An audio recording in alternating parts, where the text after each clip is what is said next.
The story begins with a brutal creed: might makes right, as a demon's face shatters. This belief fueled a bloody feud that pushed the demon races to utter exhaustion.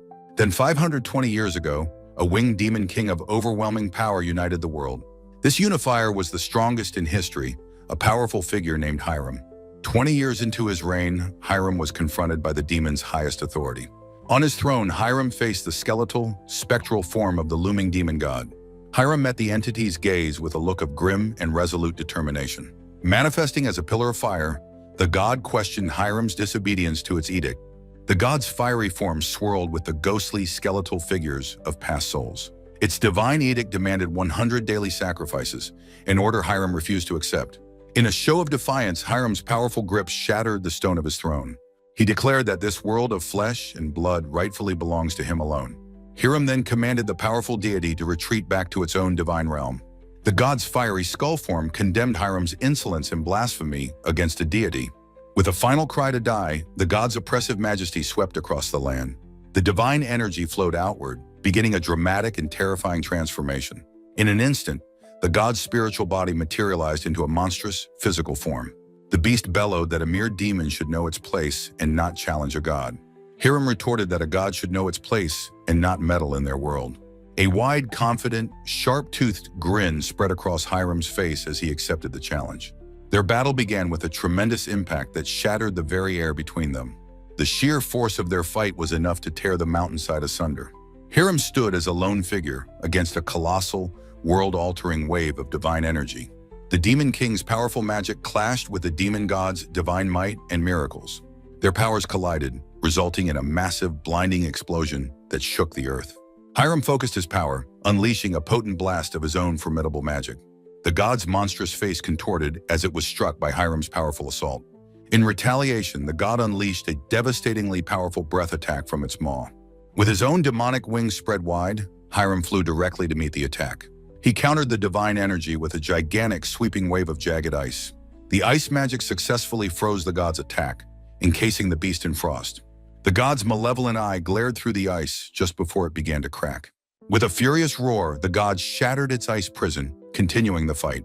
Hiram launched another powerful energy attack, continuing the brutal exchange of power. The relentless battle raged on for 3 full days and 3 grueling nights. After their fight concluded, the land was left a cracked and desolate wasteland. Finally, the demon god's divine body was destroyed, collapsing into a crumbling heap. Hiram explained that the god's defeat was inevitable once it entered their world. The god's physical form lay in ruins, the cause of its defeat now clear. From the remains, the god's voice mocked the prideful and foolish king of demons.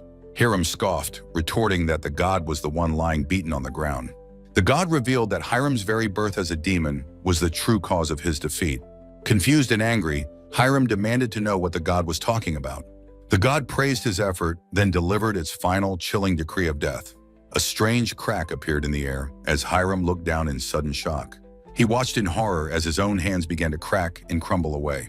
His entire body began to disintegrate as he screamed, demanding to know what was happening. The god's ethereal form reappeared, impressed that Hiram drove it to use divine punishment. The god clarified that its power over demons was literal, not figurative at all. As Hiram crumbled, the god stated its natural, absolute power over all demon lives. The ethereal demon god bids a mocking farewell to the crumbling demon king Hiram. Hiram's face contorts in defiance as his body continues to crack and flake away. With his final, whispered word, his entire being completely shatters into countless fragments. Only his tattered cloak and skull pauldron remain, falling to the desolate ground. A close-up reveals an ornate coffin opening with a small figure visible inside. A cloaked figure tumbles out from the mysterious coffin, falling towards the ground. A brilliant beam of pure light strikes the barren mountainside from the heavens. The vast, empty mountain range stretches out under a cloudy, desolate sky. A white coffin-like object appears as a streak of light against the dark mountain. The mysterious object is seen embedding itself into the rocky face of the mountain. Now fully materialized, the ornate white coffin stands embedded in the mountainside. The front panel of the coffin swings open, revealing a dark, silent interior. Inside, a young demon girl with horns and pointed ears looks out somberly. The small girl falls from the coffin, her cloak billowing as she tumbles. Her small hand reaches out, clutching the familiar fabric of the fallen king's cloak. She crawls desperately across the broken ground towards the cloak and skull pauldron. Kneeling over the last remnants of her king, she bows her head in sorrow. She pants heavily, her small body trembling with overwhelming grief and exhaustion. With tears welling in her eyes, she whispers the name of her fallen king. Her grief then erupts into a full-throated, heart-wrenching wail of despair. Alone in the vast wilderness, the small girl grieves over the king's remains. Many years pass since the Demon King's demise, a bird flying over a new land. This remote land is described as a long journey from the old castle. Deep within a pitch-black room lies a large white dodecahedron stone. Inside the quiet, dark room, the white stone begins to faintly glow with power. The stone shatters, its fragments automatically forming a complex glowing magic circle. From the center of the magic, a newborn baby appears, making a small sound. The baby, now with spiky hair, declares his reincarnation as Hiram a success. The glowing fragments of the stone continue to hover, remnants of the spell.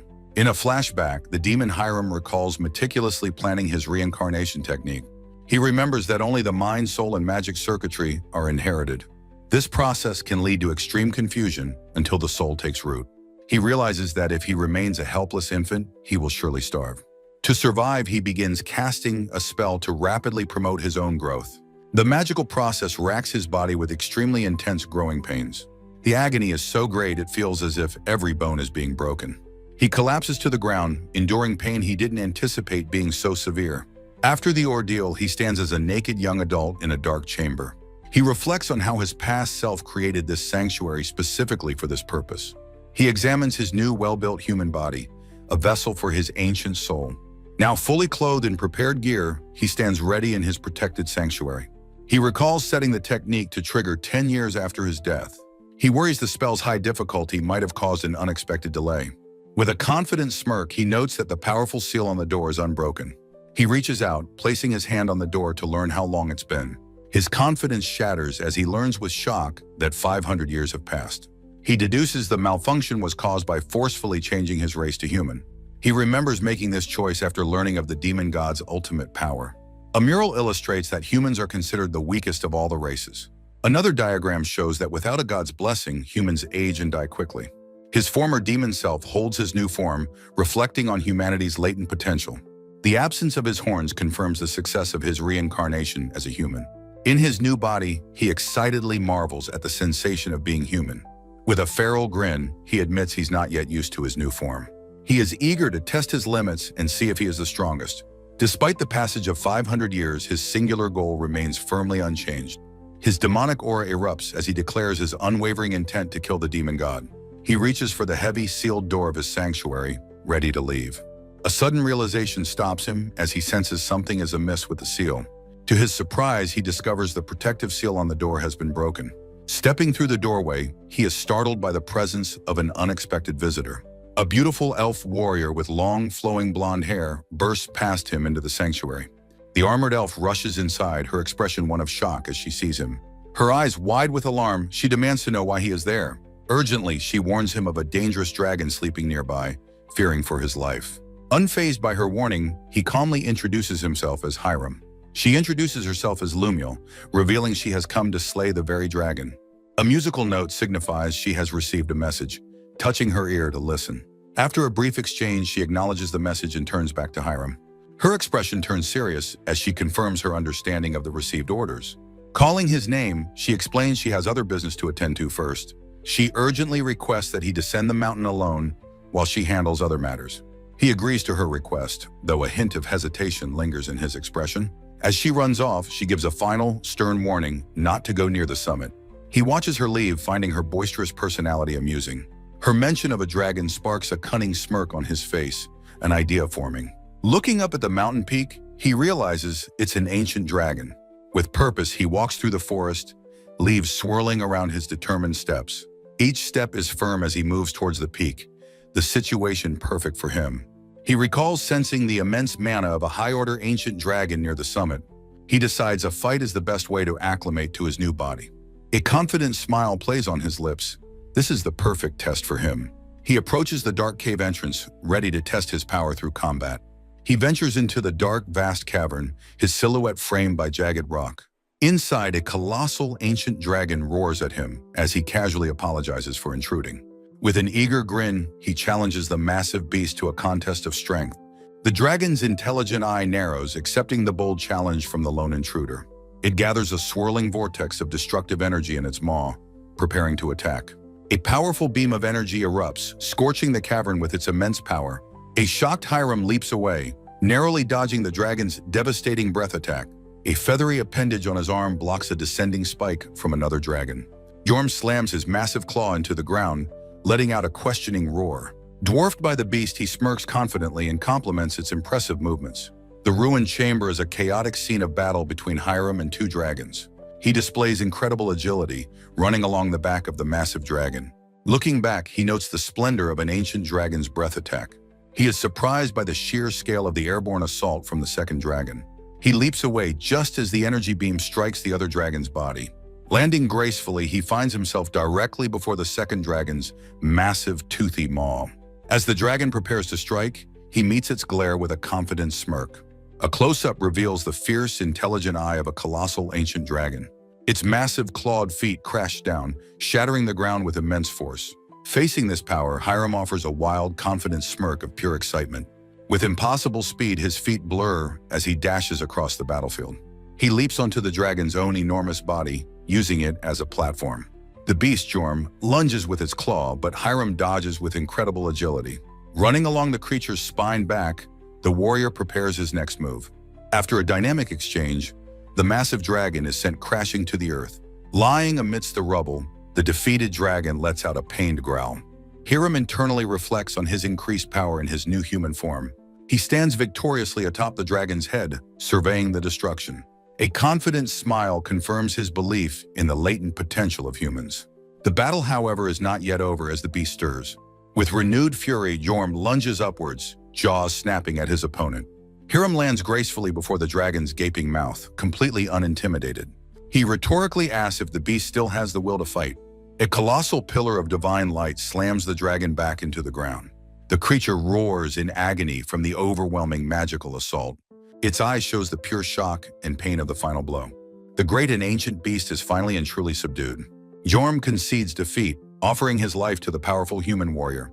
Hiram tells him to rise, expressing surprise that the dragon can speak. The beast explains that speech is natural for the ancient dragon race. It asks about Hiram's age, which he reveals is around 600 years old. The dragon questions if Hiram has come to claim its vast treasure hoard. It then assumes he wants its body for parts, defiantly telling him to kill it. Hiram admires the dragon's bravado, deciding he wants to befriend the creature. Leaning in close, he asks the ancient dragon to tell him its name. The dragon is taken aback, stammering as it begins to answer the strange request. Wreathed in spectral flames, it proudly announces its name and title, Jorm. Hiram astutely notes that possessing two names signifies a powerful duelist. Jorm acknowledges that having two names at his age is a great achievement. The dragon's powerful tail whips through the air, emphasizing its might. Jorm confirms that Hiram's knowledge is impressive for a mere human. Touching his chin, Hiram looks up thoughtfully, a plan forming in his mind. The dragon then turns the question back, asking for Hiram's name as well. With a confident grin, he simply states that his name is Hiram. Jorm's eyes widen in utter shock, connecting the name to the legendary Demon King. Leaning casually on the dragon's snout, Hiram confirms he is the very one. Jorm ponders the extreme difficulty of casting a reincarnation spell while dying. He explains the dragons themselves gave Hiram the title Slayer of the Demon God. The dragon reveals that his father specifically told him to live here. Hiram questions when and why his father would give such an order. His expression shifts to one of confusion and dawning realization. Jorm explains that he met the Demon King 500 years ago with his father. Hiram expresses his surprise, confirming he remembers the name Jormungandr. Jorm reveals a shocking truth. The great dragon Jormungandr is his father.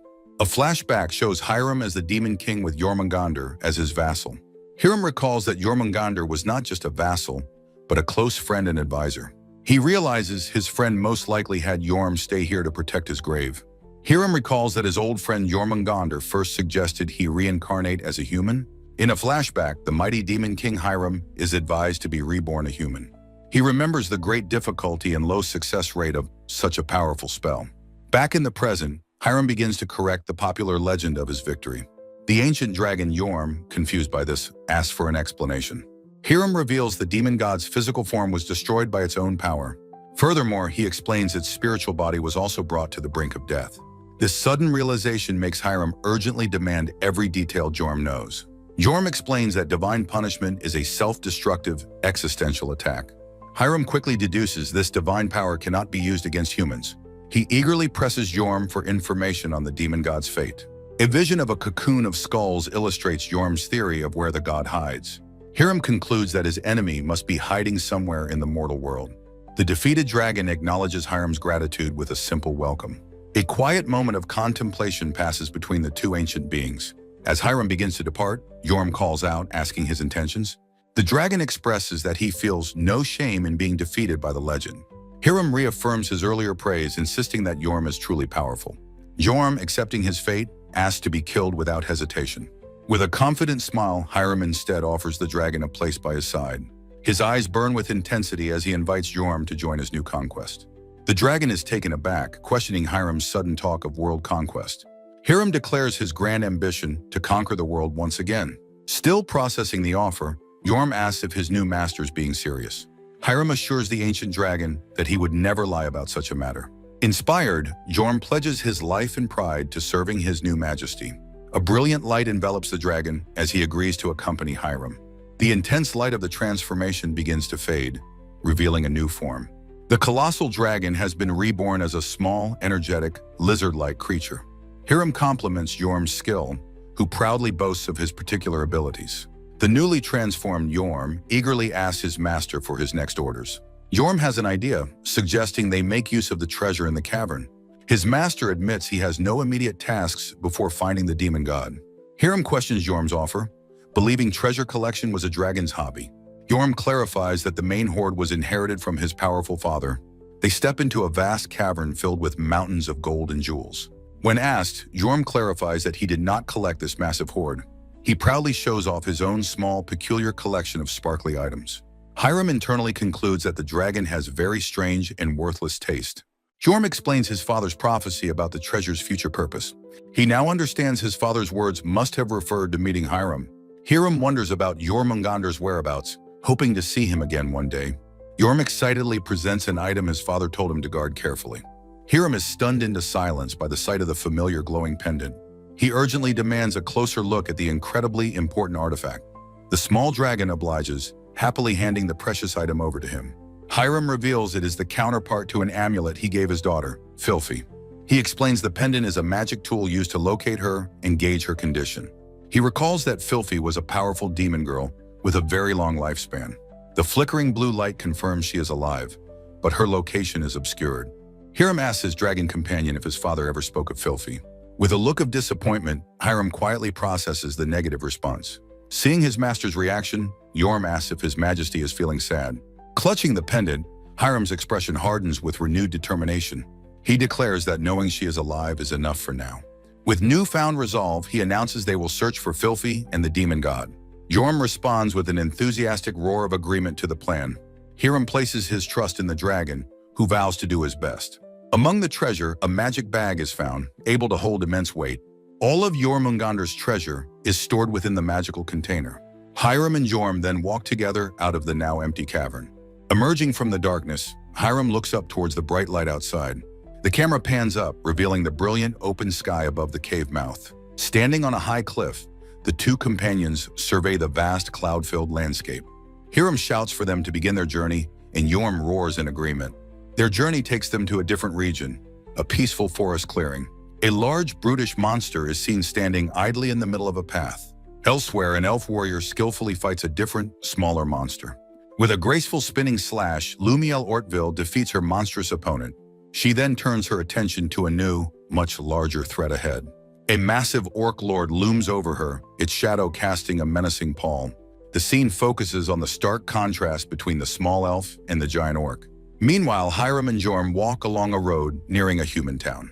Yorm explains the country fell into war after Hiram's death centuries ago. Suddenly, Hiram stops, shouting Yorm's name in alarm at something ahead. He identifies a massive orc blocking the road, its back turned to them. Yorm speculates that due to its immense size, it must be an orc lord. Finding its behavior suspicious, Hiram suggests they proceed with stealth. The perspective shifts, showing the elf warrior approaching the orc lord head-on. From his hiding spot, Hiram reacts with surprise to the unexpected confrontation. Lumiel Ortville introduces herself, declaring her duty to slay the beast. The massive orc lord stands ready to fight the much smaller elf warrior. Yorm recognizes the elf as Lumiel, surprising Hiram with his acquaintance. The dragon recalls her vow to slay him, prompting Hiram to assess her character. The Orc Lord swings his colossal weapon, which Lumiel nimbly dodges. The impact of the weapon shatters the ground with incredible force. The creature comments on Lumiel's impressive skill with her sword. Jorm identifies her as an immature elf hero to His Majesty. He suggests killing her, as she could break the seal on Hiram's grave. The dragon warns that she will become a significant threat once she matures. Lumiel continues her assault, parrying a powerful blow from the Orc Lord. The Orc Lord glares down at her, baring his sharp teeth aggressively. Her eye widens in shock as the Orc Lord prepares another attack. With a mighty blow, the beast shatters her sword into pieces. From his hiding spot, Hiram watches the battle with intense focus. Despite her affinity for magic, Lumiel attacks with her broken sword. She thrusts the broken shard of her weapon at the massive creature. The Orc Lord easily dodges, confirming to Jorm that she is a hero. He explains that heroes possess a unique spell, which he suspects she is unaware of. The Orc Lord looms over the defeated Lumiel, preparing a final crushing blow. The colossal Orc Lord grins menacingly, his crude club raised to strike again. Suddenly, Hiram appears with a confident smirk, ready to intervene in the fight. He positions himself between the elf and the monster, catching the club effortlessly. With a sudden clench of his hand, the massive weapon begins to crack under pressure. The Orc Lord's club shatters completely, leaving the beast stunned and disarmed. Hiram calmly advises Lumiel that she needs a quality sword if she cannot use magic. The elf warrior looks up in utter amazement, stammering in disbelief at his power. Sometime later, she expresses her heartfelt gratitude to Hiram with a warm smile. She declares that she will never forget his life-saving actions. She offers to teach him about the country, explaining she has lived in solitude. He accepts her offer, asking her to tell him about the country in return. Their journey is quickly interrupted by a massive horde of aggressive orcs. From a distance, Hiram asks if she did something to provoke the monsters. Lumiel explains she was responding to a request for help from a merchant. The merchant, she says, was worried about an Orc Lord obstructing the road. Hiram decides to handle the horde, telling Lumiel to go protect the merchants. She hesitates, her face showing surprise and concern at his bold plan. He reassures her not to be shy, insisting he is strong enough to be fine. Trusting him, she gratefully accepts the new sword he offers her. With her new weapon in hand, Lumiel runs off to find the merchants. Hiram apologizes to his dragon for giving the sword away, but Jorm doesn't mind. He stands alone, facing the charging army of over 100 orcs. Jorm expresses concern as Hiram calmly finishes counting the approaching enemies. He prepares to cast what he calls an elementary spell, Magic Bullet. The orcs charge forward, one scoffing at the seemingly simple magic. Jorm cries out in alarm as Hiram is surrounded by the rushing monsters. A single bright orb of light forms in the palm of Hiram's hand. He then unleashes not one, but 104 magic bullets that fill the sky. The glowing projectiles rain down upon the charging orc army like meteors. A blinding flash of destructive light engulfs the entire horde. Hiram grins with manic delight at the overwhelming power he has unleashed. The massive explosion illuminates the entire mountain landscape from afar. On the scorched battlefield, Jorm marvels at his master's incredible display. Hiram suggests they go find Lumiel, noting heroes are valuable informants. Elsewhere, Lumiel skillfully wields her new sword in the heat of battle. She fiercely protects a group of frightened merchants from several orcs. With a determined cry, she parries a heavy blow from one of the brutes. Her movements are fluid and efficient as she dodges another attack. Surrounded by multiple opponents, she continues to fight valiantly. Her blade flashes as she cuts down another orc in her path. She stands her ground, a capable warrior against the monstrous threats. Suddenly, an arrow flies from off-panel, striking her squarely in the back. She gasps, her body jolting as she leans on her sword for support.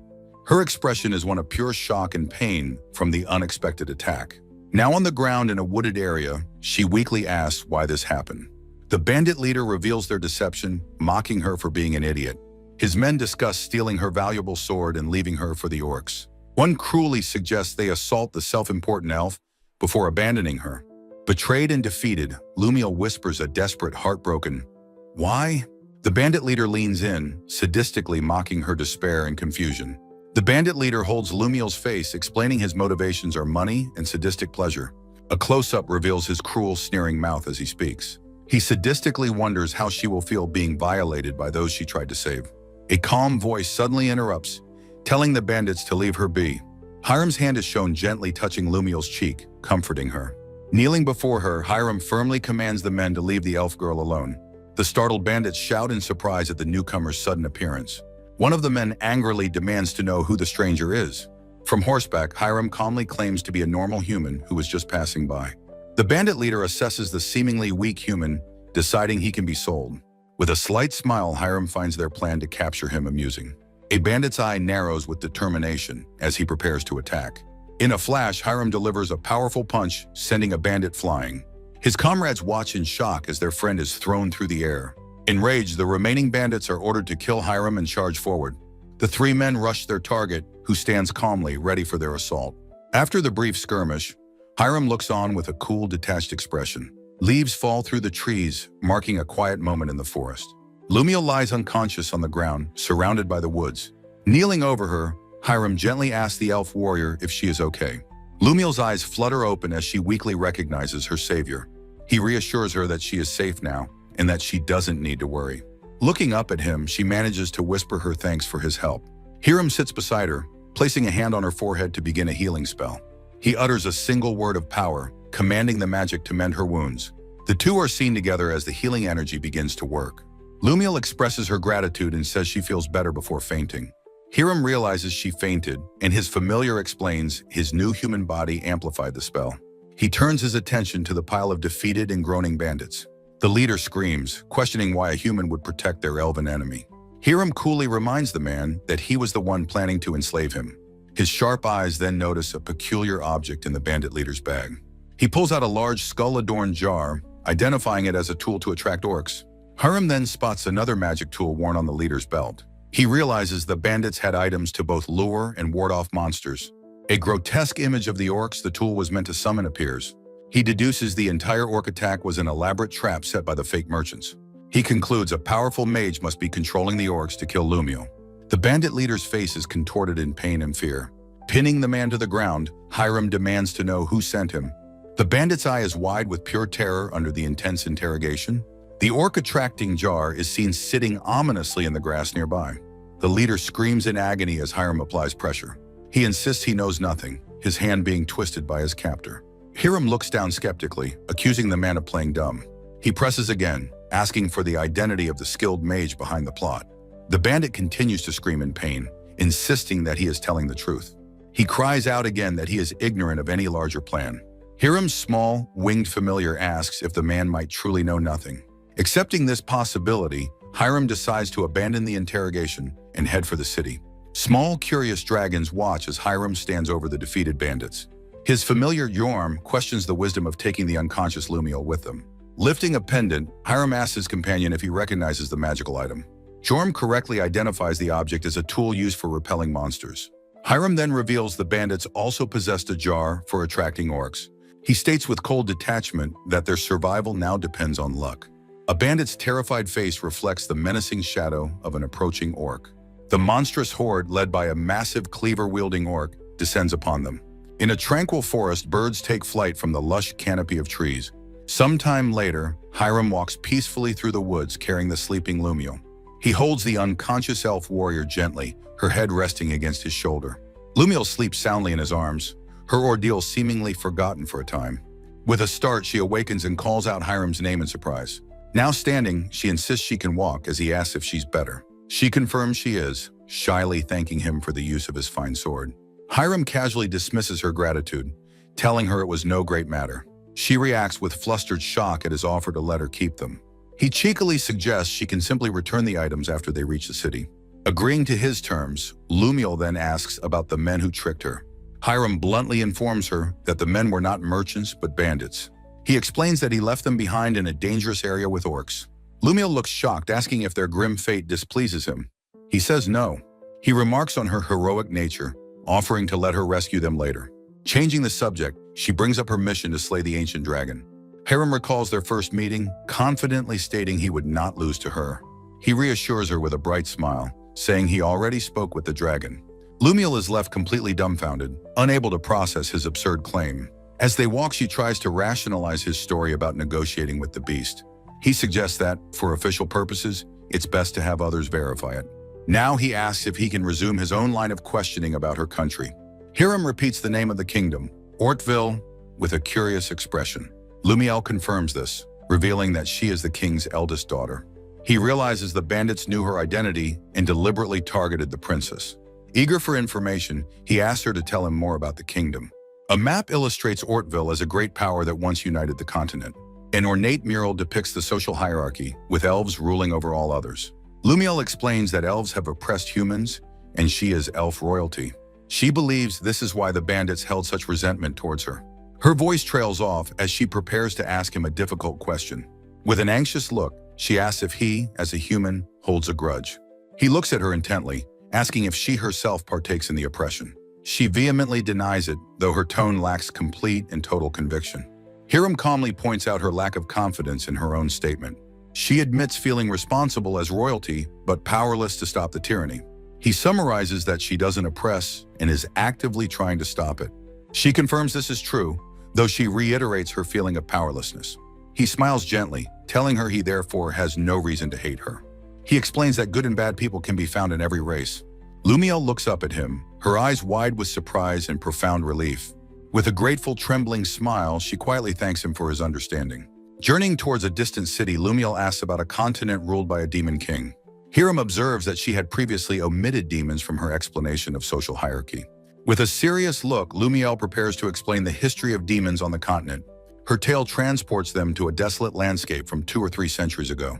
She recounts a fierce battle where powerful demons inflicted immense damage upon the elven forces. However, the tide of the war eventually turned, leading to the demons' expulsion. The elves reclaimed the continent from the demons in what they termed a holy war. Hiram thoughtfully processes this new information as Lumiel calls out to get his attention. She then calls his name again, having decided on their next course of action. The elf princess asks Hiram if he has found a place to stay yet. She brightens, eagerly offering him lodging at her own residence with a generous promise. Hiram accepts her kind offer, expressing that it sounds like a wonderful arrangement. With their plans settled, he decides it is time to introduce his own companion. He calls out, summoning his small winged dragon companion, Yorm, from the sky. The little dragon lands on his arm with a soft growl, meeting Lumiel's gaze. Lumiel is instantly captivated, exclaiming in wonder at the sight of the juvenile dragon. Beaming with delight, she asks Hiram if she might be allowed to pet Yorm. As they approach the city gates, she continues to admire the cute dragon, growling softly. A flag bearing a royal insignia flutters proudly above the city's main gate. Walking side by side, Lumiel tells Hiram they will be inside the city very soon. Just inside the gate, they are met by a crowd of citizens and guards. The people erupt in joyous cheers, announcing that their beloved princess has returned safely. They surround her, expressing relief but pleading with her to abandon her dangerous quest. Lumiel smiles warmly, apologizing to the citizens for causing them to worry so much. Hiram stands by impassively, observing the scene beside the stoic, armored palace knights. The knights remain silent and unmoving, pointedly ignoring the return of their commander. The small dragon, Jorm, remains perched on Hiram's shoulder as he watches the crowd. Lumiel redirects the people's attention, announcing that Hiram has already handled the dragon threat. The crowd swarms Hiram, thanking him for saving their princess and celebrating his deed. 30 minutes later, the city streets are shown as Hiram finally escapes the mob. He leans against a wall, panting from the effort of getting away from everyone. With Yorm on his shoulder, he reflects on how well-liked Lumiel is by humans. He also notes with suspicion that none of the knights came to greet their princess. Lumiel's cheerful voice cuts through his thoughts, announcing they have arrived at her home. Hiram looks up, Yorm on his shoulder, as she leads him to her residence. They walk down a paved street towards a large, beautiful 2-story mansion. Lumiel proudly explains that the residence was a gift upon her appointment as commander. Inside, a group of 5 maids, including 2 with fox ears, welcome them home. Lumiel gestures grandly, inviting Hiram to make himself at home in her residence. She then cheerfully suggests that she, Hiram, and Yorm should all eat dinner together. Hiram agrees as Yorm lets out a loud anticipatory growl from his shoulder. A lavish spread of food, including a roasted bird, is laid out on the table. Unable to wait, Yorm dives headfirst into one of the bowls of food. The small dragon sends food scattering as he eats voraciously from the large bowl. After the meal, Hiram is seen holding a cup of steaming tea. He calmly sips his tea, thanking the maid who served him and Lumiel. Lumiel then asks him how he, a human, can be so skilled at healing magic. He cryptically attributes his power to a great deal of battle experience and training. With keen perception, he asks if she is worried because she cannot use magic. He explains that her failure to use magic after her sword broke was unusual. After dinner, Hiram and Filthy sit in quiet contemplation at the table. Filthy confesses her inability to use magic, explaining her knight's insubordination. With slumped shoulders, she reveals the shame of being called an incompetent princess. Hiram's expression shows understanding, realizing this is why she hunted the dragon alone. A spoon falls from her trembling hand, clattering against the saucer. Standing suddenly, she leans across the table and urgently calls out his name. Her eyes wide with desperation, she begs him to teach her magic. She expresses deep respect for his healing magic, superior even to elves. Her passionate request clearly takes Hiram by surprise. Awakened by the commotion, Jorm growls protectively, warning his master against helping. With a knowing smirk, Hiram seems intrigued by this unexpected development. He leans closer, petting Jorm, and muses that this will be interesting. His expression becomes serious, deciding to be frank with her now. Filthy looks confused when he reveals his training wasn't in this lifetime. He reveals he reincarnated, showing his past life as the Demon King. He smiles gently, explaining it makes sense she wouldn't know of him. With a sly smirk, he asks if she accepts him as a demon. She looks down, taking a moment to consider his shocking revelation. She recalls his words, reasoning there must also be good and bad demons. Her face lights up, realizing a Demon King must be a magic expert. Seeing her complete acceptance, he simply acknowledges her decision with a smile. With renewed purpose, she performs a formal and graceful curtsy. She formally asks him again to teach her how to use magic. Her eyes are closed as she makes her heartfelt request. A genuine smile appears as he agrees to teach her everything he can. Overjoyed, she grabs his hands, calling him master, but he dismisses it. She playfully insists the title is better, given he's a human mentoring royalty. She pouts but relents, agreeing to call him by his name. Later that night, his expression becomes thoughtful as he looks outside. The window reflects the dark trees and the quiet night outside. A maid's voice offers him a bath to recover from his travels. He agrees to the offer, unaware of a raven watching from outside. The ominous raven, a silent observer, sits perched on the dark branch. Its intelligent eye glints in the darkness, focused on its mission.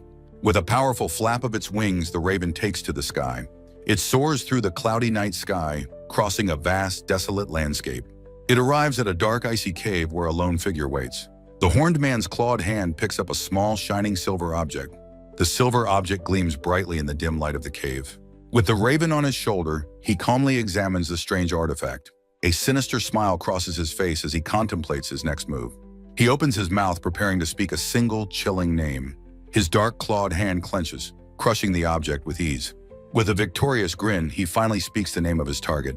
In his sleep, Hiram cries out Filthy's name, caught in a nightmare. His face is a mask of anguish as he screams her name. The nightmare shows a terrified Filthy being attacked by monstrous demons. He watches helplessly from within the dream, unable to save her. The giant skeletal monster looms over her, its skull-like face terrifying. He is powerless, caught in the grip of the terrible vision.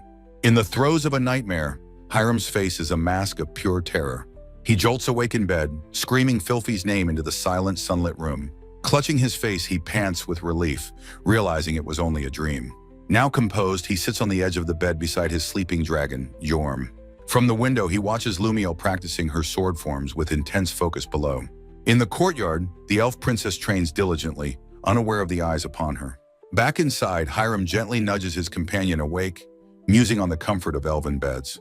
He reflects that elves are perhaps more skilled at bed-making than even dragons. A flustered Lumiel appears, wishing a shy good morning to Hiram and Jorm. At the breakfast table, Hiram warmly greets her, noting she is up very early. Lumiel, smiling pleasantly, asks what their plans are for the day ahead. Pausing his meal, Hiram admits he does not have anything specific in mind. He then offers, with a knowing look, to teach her the ways of magic. Lumiel is overcome with shock and joy, asking if he is truly serious. Upon his confirmation, she thanks him with unrestrained excitement, pumping a fist. They move to a lush outdoor garden to begin the impromptu training session.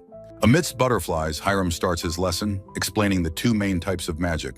He reveals to a surprised Lumiel that she can already use magic within her body. This innate power, he explains, is what let her fight the Orc Lord. Standing in the sunlit garden, Lumiel wonders if she has been using magic unknowingly. Hiram clarifies her incompetence is only due to her inability to project magic externally. He instructs her to hold out her hands and she nervously complies. The first step, he explains, is to visualize the flow of mana within her. Lumiel closes her eyes, concentrating on imagining the energy moving to her palms. He internally notes her high potential, seeing this as the path to her unique spells. 1 hour later, she is trembling and drenched in sweat from the extreme exertion. Seeing she has reached her limit, Hiram declares the training session is over. He advises her to be sure to repeat the exercise every day. Though exhausted, Lumiel agrees with a determined look, ready to continue her training. With the lesson concluded, Hiram stands thoughtfully, considering what to do next. Looking at the sky, he decides he has some free time to explore the city. Lumiel, holding a small creature, overhears his plan and looks on with interest. She enthusiastically volunteers to be his guide, framing it as part of her promise. Hiram expresses his concern that her royal status will attract too much attention. Under a leafy tree, she confidently reassures him that she will wear a disguise. He waits patiently on a stone bench while she goes to prepare her disguise.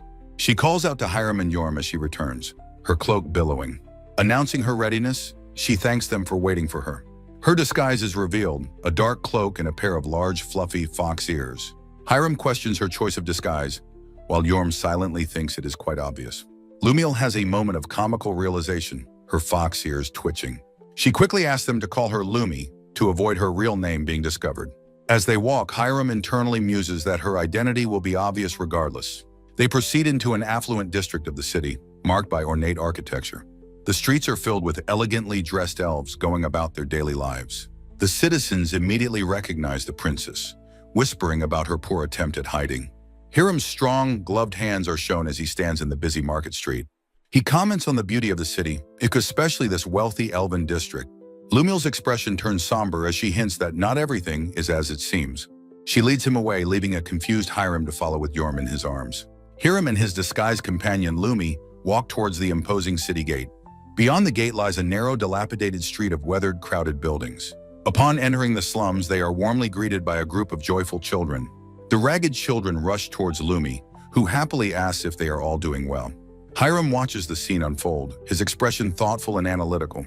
He notices one of the cheerful boys has a crudely bandaged arm. Kneeling down, Hiram gently asks the boy about his injury, offering to fix it. With a soft glow, he casts a healing spell on the boy's arm. Lumi, watching the act of kindness, wonders if Hiram was formerly a healer. A very small, wide-eyed child stares up at Hiram with innocent awe. Hiram internally notes how endearing and cute the young child is. His sharp, focused profile is seen as he continues to observe the children. A small horned girl enthusiastically calls out Hiram's name while holding a creature. A brief flashback shows Hiram in his past demonic form, reacting to a memory. Lumi playfully presents the small dragon as Jormungandr's cute baby.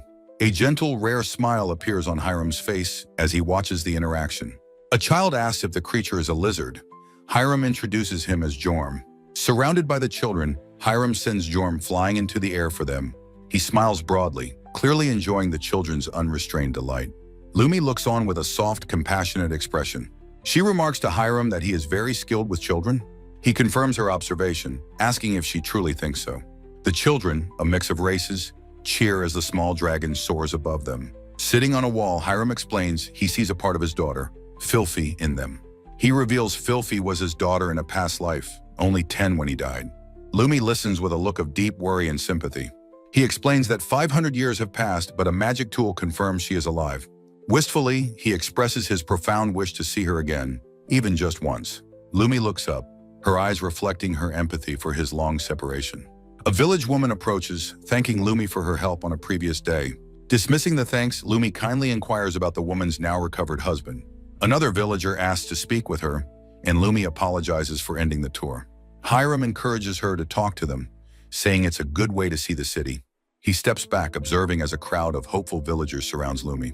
His companion Yorm questions if the baby hero can actually solve their problems. Hiram agrees, doubting her ability and worrying that the people will be disappointed. Two elderly men praise the princess as magnificent for listening to the abandoned. Approaching the men, Hiram politely asks if he can ask them a question. He inquires what kind of person the princess truly is. The man explains she is someone who negotiates with the Lord on their behalf. Hiram then asks about the city lord, looking out over the gathered crowd. The men reveal the Lord is a corrupt, good-for-nothing official. One of the men suddenly calls out Hiram's name in surprise. Recognizing Hiram's strength, the old man urgently pleads for him to protect the princess. Hiram, now serious, asks for more details about her difficult position. The man explains the prime minister's scheme to make his grandson the next king.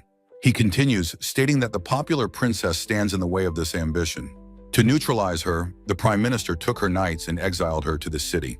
With the king ill and a mere puppet, the prime minister holds all the power. Hiram understands with grim certainty that Lumiel has no allies left to help her. An elderly elf explains how the entire city is deeply grateful to their princess. Alongside a weary cat man, he then turns and makes a request of Hiram. The two city residents bow deeply before the powerful young man and his dragon. With a confident smile, Hiram accepts their plea, promising to do his absolute best. The old man expresses his thanks, revealing the princess has no other capable allies. The following day, Hiram stands opposite Lumiel in an open training area. He watches with a look of intense surprise as her practice session begins. Lumiel strains with immense effort, channeling raw magical energy from her hands. With sweat beading on her face, she grits her teeth and clenches her fists. Hiram ends the training, internally noting her exceptionally fast improvement as a hero.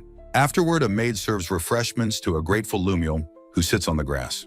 The small dragon, Yorm, greedily gulps down a large glass of water. He then lets out a loud, enthusiastic cry, proclaiming how delicious it was. It completely stunned Lumiel, asks in disbelief if Yorm is capable of speech. Hiram sheepishly admits he hid the fact, fearing it would scare the residents. Still processing this, she asks if he is truly the ancient dragon from the mountain. He confirms her suspicion but requests that she treat Yorm well regardless. With a warm smile, Lumiel gladly agrees, offering her friendship to the little dragon. Yorm lets out a gruff but pleased growl, accepting her offer. After escorting Lumiel home, Hiram decides it's time to go see the city. He stands confidently in the street, ready to explore his new surroundings. His walk is soon interrupted by a commotion happening further down the road. With a concerned look, he wonders aloud what could be going on. He discovers a group of poor children being harassed by armored city guards. A young wolf-eared boy pleads with the knights to deliver a message for him. A knight cruelly dismisses the child, calling him a persistent and inferior brat. In a flash of movement, Hiram delivers a powerful kick to the knight's head. The impact connects with immense force, shattering the guard's ornate helmet. The defeated knight lies amidst the rubble of his own broken armor. Hiram calmly turns to the children, asking if they are all okay. One of the boys, in awe of his power, exclaims how strong Hiram is. He then asks them to explain the trouble they were in. They frantically report that monsters are invading and the road is now blocked. Agreeing to help, Hiram tells the children to lead him to the danger. The young boy guides Hiram through the city streets at a desperate run. Ahead, a monstrous orc lord looms over the destroyed outskirts of the city. A crowd of terrified children is trapped outside the massive closed city gate. They bang on the iron bars, begging the guards inside to let them in. A man pleads for the children's lives, but the guards refuse to open the gate. From the battlements, the city lord gives a cruel order to keep it sealed. The crowd of citizens looks on in horrified disbelief at their leader's command. He laughs maniacally, proclaiming that elf lives are far more valuable than human ones. A massive dragon suddenly lands on the wall, and the lord is confronted. Standing over defeated guards, Hiram tells the lord he should quit his position. He adds that the corrupt official could learn a lot from Princess Lumiel. Enraged, the lord screams at his knights, ordering them to kill the human. Hiram effortlessly weaves through the coordinated attacks of 4 armored elves. His eyes narrow with focus as he easily evades their synchronized strikes. The lord declares that those who dare mock the blue-blooded elves deserve death. He gathers immense magical power, preparing to unleash a devastating final spell. The city lord screams that his foe deserves death, unleashing a massive magical vortex. Thrusting his staff forward, the enraged lord commands his enemy to die now. The massive vortex of energy descends, tearing up the ground as it nears Hiram. Facing the overwhelming attack, Hiram calmly raises a single hand to meet the blast. His expression is utterly unimpressed as the cataclysmic spell approaches his position. The powerful magic dissipates around him, leaving Hiram completely unharmed by the force. Looking on with a calm, almost bored expression, he has effortlessly stopped the attack. Stunned into disbelief, the lord's mouth hangs open at the impossible sight before him. In an incredible blur of motion, Hiram instantly closes the distance between them. Appearing behind the lord, he grabs his robes as Lumiel watches from below. Effortlessly lifting the lord, Hiram comments that the massive spell was only mildly warm. He suggests that the lord should use his magic to fight the monsters himself. The lord shrieks, questioning why a nobleman should fight for inferior, lowly humans. Hearing this prejudice, Hiram's expression hardens into one of cold, utter contempt. Calling him despicable scum, he hurls the lord from the battlement with force. The screaming lord plummets downwards, his body flailing in absolute terror as he falls. His face contorts into a mask of pure horror as he lets out a final shriek. He crashes hard onto the ground, his fall broken by the unforgiving earth. Before the terrified lord, the hulking form of the giant orc lord now looms. On the wall, Hiram asks the remaining knights if they will aid their leader. One injured knight, supported by another, weakly stammers for him to be silent. Sarcastically, Hiram offers to help, telling them they had better thank him later. Princess Lumiel steps forward with determination, declaring that she will go as well. A nearby female knight scoffs, muttering that the incompetent princess is getting cocky. The knight clenches her armored fist tightly, expressing her silent, contained frustration. Undeterred, Lumiel glances back at the dissenter with a firm and resolute expression. Her heeled boot steps firmly onto the stone, showing her readiness to proceed. She walks purposefully along the wall, a commander leading her troops to battle. With a confident smile, Hiram watches the princess take charge of the situation. He tears down a dark, net-like barrier of magic with his bare hands. Beyond the broken barrier, the head of a massive, defeated monster is revealed. From below, Lumiel thanks Hiram before asking if any children were left behind. A rescued boy waves happily, confirming they are all safe and thanking the princess.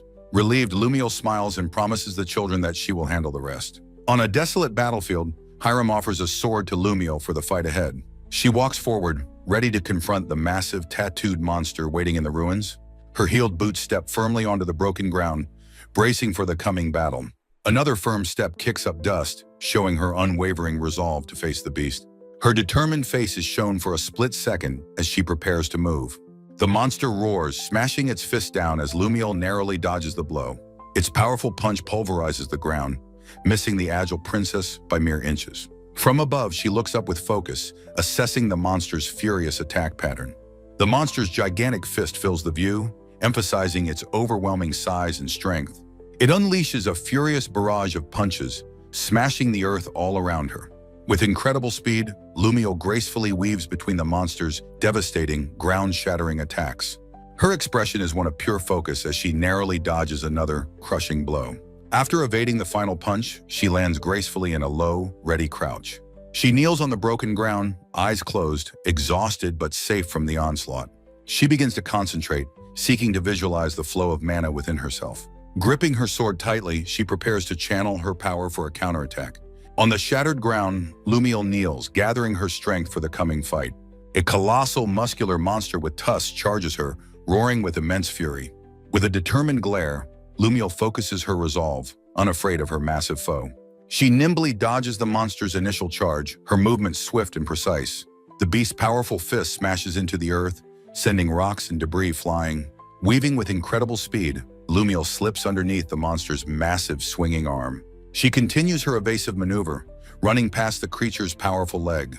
A confident smile appears on her face as she prepares her counterattack. Her body begins to glow with a faint blue aura of concentrated mana. Leaping high into the air, she lets out a determined, silent battle cry. In a graceful, spinning slash, her sword cleanly decapitates the enormous monster. After landing, she closes her eyes for a moment, a look of profound relief.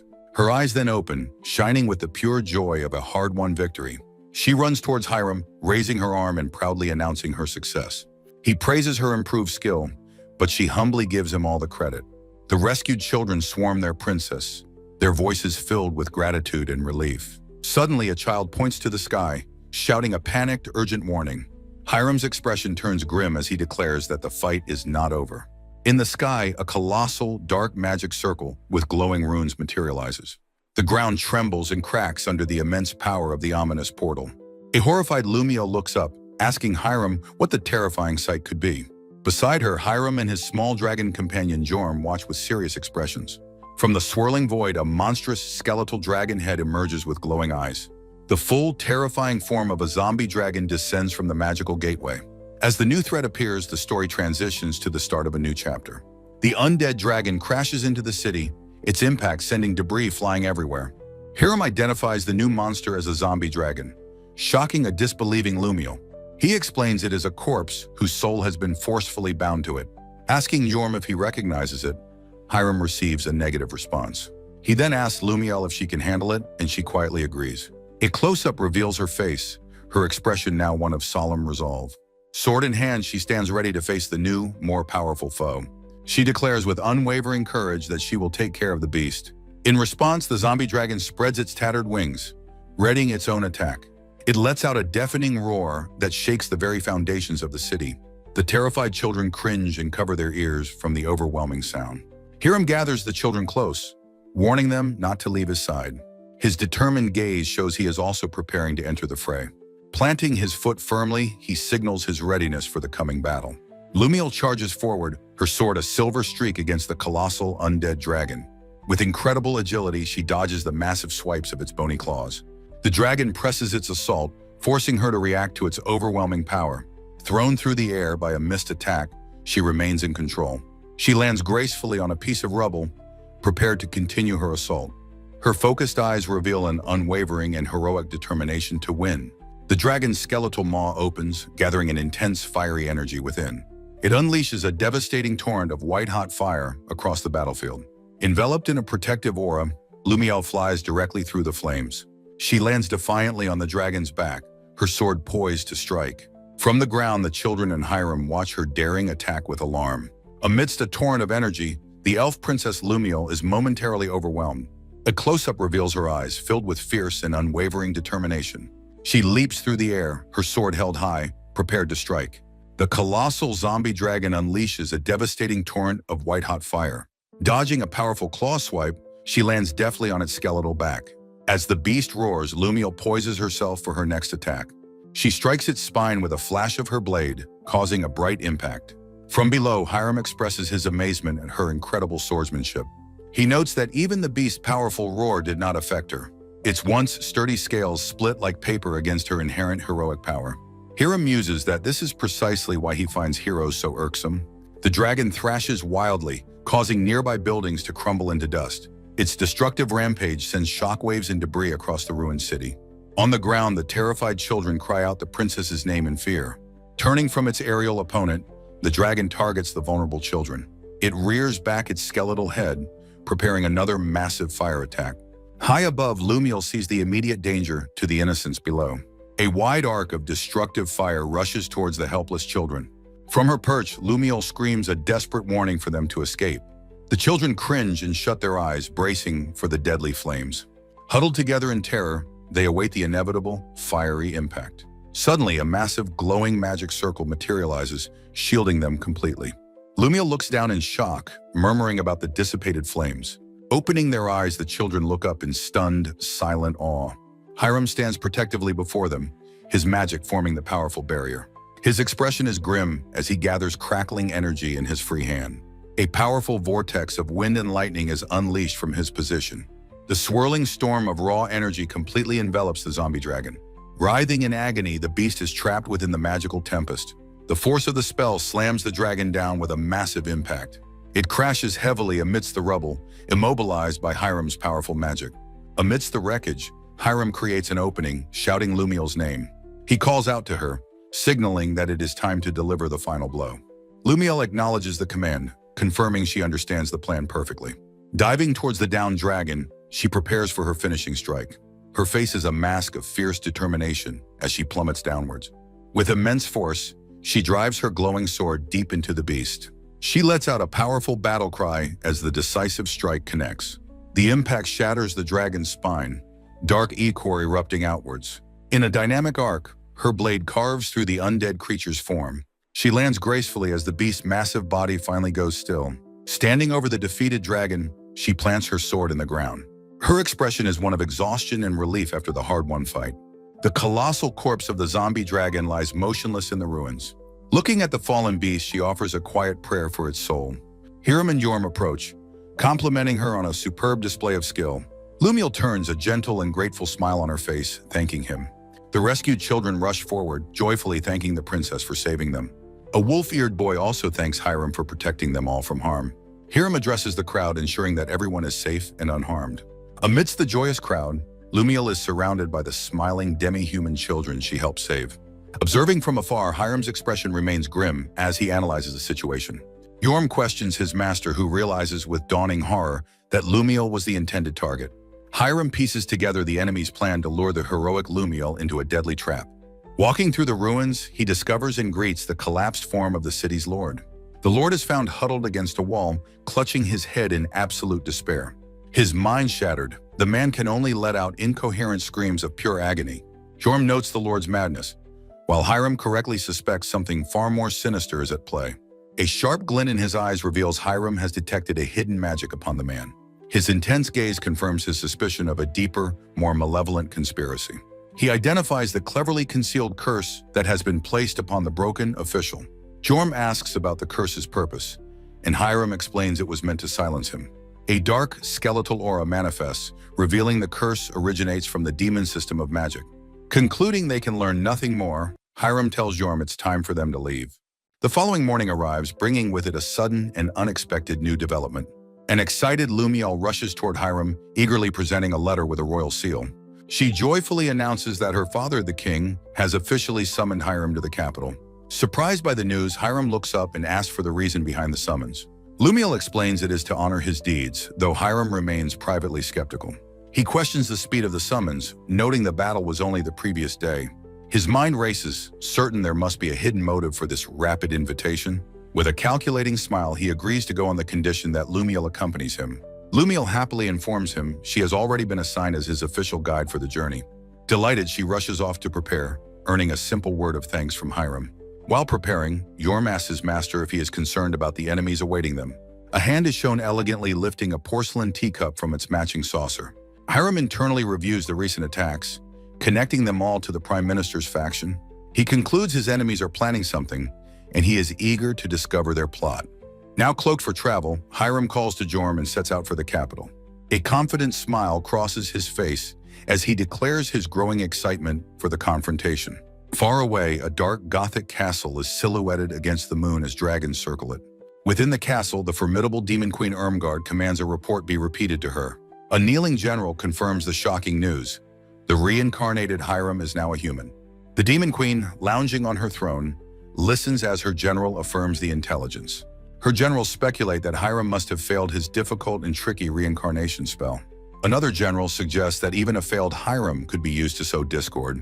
The Demon Queen acknowledges this possibility with a thoughtful and dangerous expression. A male demon general, his face cast in shadow, declares their immediate course of action.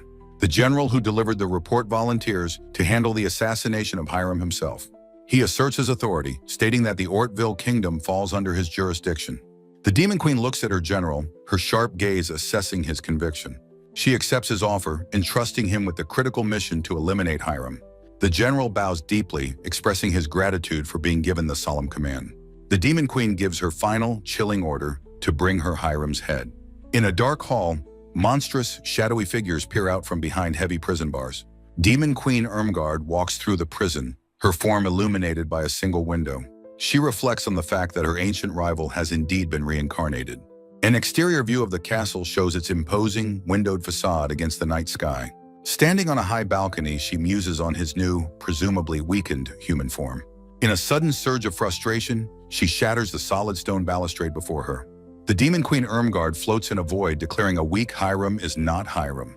A close-up on her eye reveals the depth of her cold, unwavering disappointment. In a barren land, a single beam of light descends, marking a new chapter. That night, a campfire flickers at an empty campsite, with 4 sleeping cots. Lumiel is suddenly roused from her sleep, her expression showing she's been disturbed. From her cot, she sees a brilliant magical light emanating from the nearby woods. Under the stars, Hiram raises his hands, channeling a powerful searching spell into the sky. His face is etched with somber focus as he pours his energy into the magic. A close-up shows the intricate golden, ring-like artifact he uses for his search. His search concludes and he lowers his hand with a look of disappointment. He is surprised to find that Lumiel has quietly approached him from behind. She asks if it was the light that woke her and what he was doing. He explains he was using a magic tool to search for his daughter, Filthy. Lumiel's face lights up with hope as she asks if he managed to find her. He admits the search failed, but Lumiel encourages him not to lose hope. Hiram thanks her and suggests she rest, as they will arrive at the capital tomorrow. With a small, kind smile, he wishes her a good night. Back in her cot, Lumiel watches him go with a gentle smile of her own. A close-up reveals her warm and caring expression as she observes him. From across the moonlit landscape, her voice echoes a quiet goodnight to Hiram. The following day, their carriage approaches the grand, walled capital city. From the carriage window, the small dragon, Jorm, gazes at the city with excitement. An immense winged statue stands sentinel atop one of the city's tall spires. Their carriage proceeds down a paved street, moving alongside other traffic. Jorm continues to look around curiously from the window as they travel. Inside, Lumiel hesitantly brings up that she has a little sister in the capital. With a hopeful expression, she asks if they might be able to visit her. Hiram smiles warmly and assures her that it is no problem at all. Lumiel expresses her gratitude, certain that her sister will be thrilled by the visit. The carriage turns off the main road, heading towards a more secluded estate. They pull up before a large multi-story building with many windows and towers. As they disembark, Hiram asks if this is Lumiel's home, but she clarifies it's a royal villa. He wonders why she doesn't live in the palace. Lumiel explains her sister is ill. Walking inside, Hiram observes the many formal servants lining the grand hallway. He notes their capable appearance and asks if they are all former palace staff. Lumiel confirms this, but playfully adds that only the guards are trained soldiers. A male servant leads them to a large door, announcing this is Serene's room. Within the lavish room, a small girl is seen sitting up in a large canopy bed. The young girl, Serene, looks up with an expression of pure, unbridled joy. She calls out to her sister, who rushes forward to embrace her warmly. The sisters share a tender hug, expressing their happiness and relief at being reunited. Serene peeks over Lumiel's shoulder, curiously asking about their new companion. Lumiel introduces her friends, Hiram and Yorm, and in turn her sister, Cyrene Ortville. The young princess gracefully gets out of her large bed to greet the visitors. With a small curtsy, Serene politely thanks Hiram for looking after her sister. Her attention is then captured by Yorm, and she asks with surprise if he's a dragon. Lumiel proudly confirms he is an ancient dragon, much to Cyrene's awe. Yorm asks if she isn't afraid, but she only marvels that he can speak. Flustered by her innocence, the proud dragon begrudgingly allows her to pet him. Cyrene's hand reaches out gently, delighted by the offer to touch the small dragon. In a lavish room, the frail Princess Cyrene gently pets the small dragon, Yorm. The group, consisting of Hiram, Lumiel, Cyrene, and Yorm, poses together. A curious Cyrene asks Hiram how he came to know her sister, Lumiel. At her sister's excited urging, Lumiel begins to recount the story of their meeting. A warm smile spreads across Lumiel's face as she recalls their shared adventures. Continuing her tale, she explains how she faced a powerful orc lord.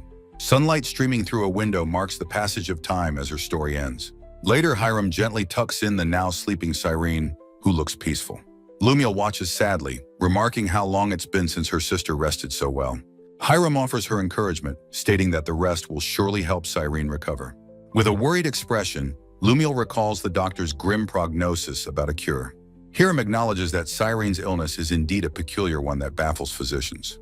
His expression turns knowing as he reveals his own particular expertise on her condition. Lumiel's eyes widen with a glimmer of hope at his surprising claim. He extends a reassuring hand, promising her that she need not worry about Serene.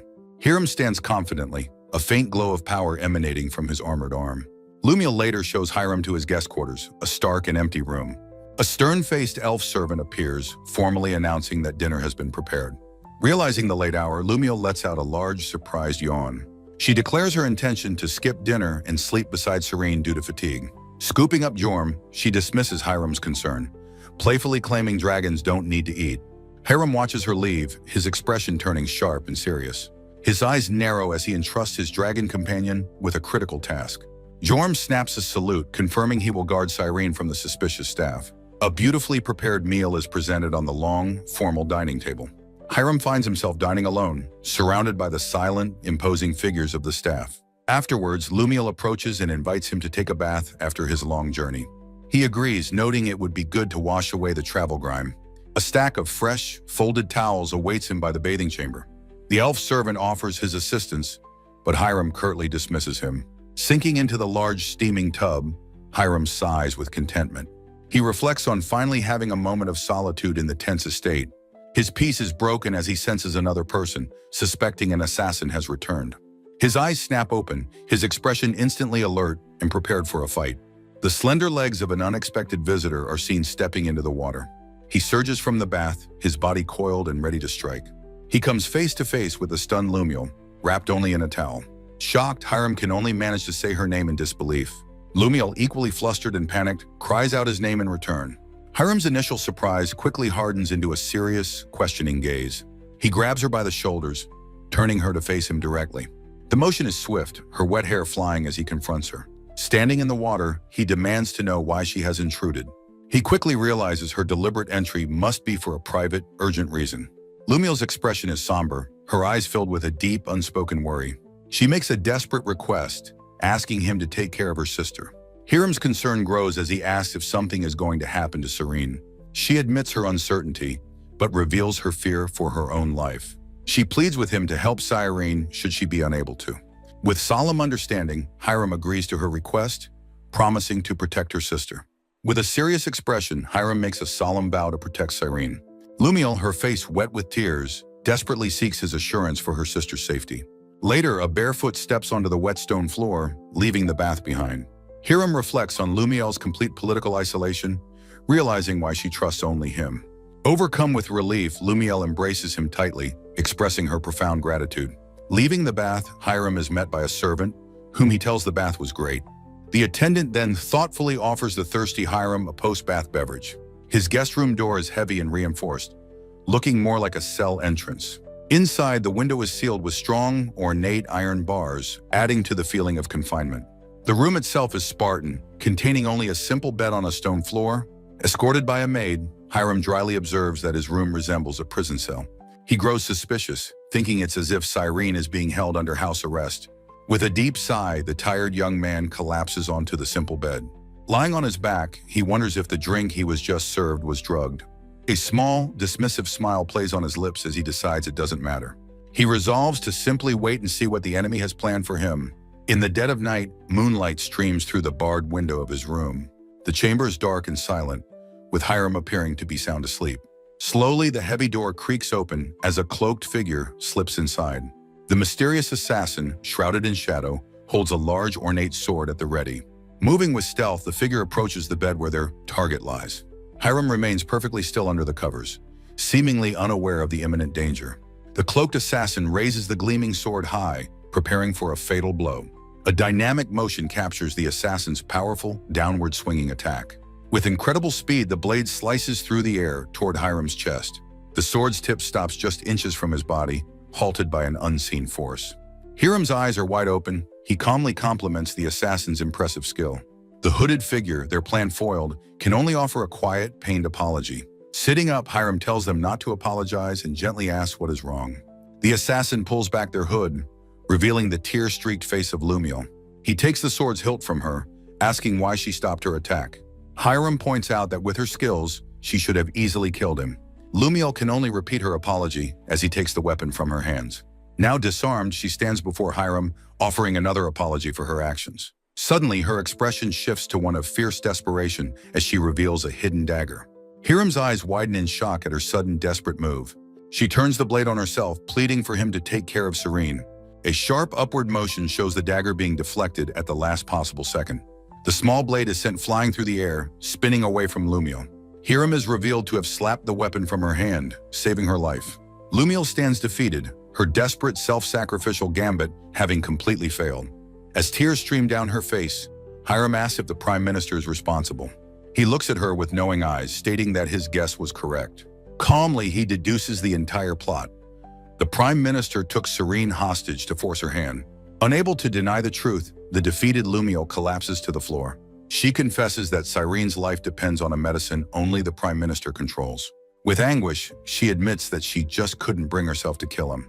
Hiram correctly understands her suicidal plan to fail the assassination attempt on purpose. She had intended to offer her own life instead, apologizing for her failure. He looks down at her, the full weight of her terrible burden now clear to him. A gentle, reassuring smile spreads across Hiram's face. He tells the worried girl not to be concerned. Hiram calmly states that her sister Cyrene will be okay. A shocked Lumiel demands to know what he means. He reveals that Cyrene's illness is caused by malicious curses. Hiram explains he dispelled the curses while pretending to inspect her room. He reminds Lumiel of the powerful healing magic she's already seen him use. With a gentle gaze, Hiram asks if she is unable to trust him. Lumiel looks down, her expression clouded with despair and doubt. She cries out with conviction that she can and wants to trust him. He promises to handle both her situation and Cyrene's. Her hand glows as she hesitantly accepts his powerful assistance. The heavy door to their room is suddenly slammed open. A squad of royal knights surrounds Hiram and the collapsed Lumiel. The lead knight announces they are there to arrest Lumiel. An angry Hiram tells the soldiers not to barge into his room. The knight retorts that they are acting under a royal decree. Hiram steps forward, telling Lumiel that he will handle this. Advancing, the knights question what he thinks he is doing. He stands calmly as the knights close in on him. With a single word, he prepares to unleash his immense power. He commands the lackeys to bow down before his terrifying aura. The knights are instantly forced to their knees by his will. Hiram hands Lumiel her sword, telling her it is time to go. A stunned Lumiel takes her weapon, agreeing to follow his lead. As they run, he lays out a new urgent plan of action. They leap from a high balcony as Lumiel questions his knowledge. Landing on a ruined wall, Hiram gestures towards the rescued Serene. The two sisters share a tearful and emotional reunion. The colossal dragon Yorm watches over the scene protectively. Yorm stands guard amidst the rubble, having defended Cyrene from attack. Nearby attendants and guards look on, shaken but safe. Lumiel holds her sister close, asking if she is truly okay. Hiram lands and praises his dragon for protecting Cyrene so well. Yorm reports that Cyrene is completely unharmed. Cyrene confirms she is fine, asking about Lumiel's own well-being. Inside, Cyrene exclaims that she feels great and no longer hurts. He tells her that's what matters most and they will talk tomorrow. Hiram gently tucks her into bed, wishing her a good night. He reassures Lumiel that Cyrene will recover her strength after resting. A new chapter begins under a dark, sprawling sky. The massive form of Yorm soars over the castle at night.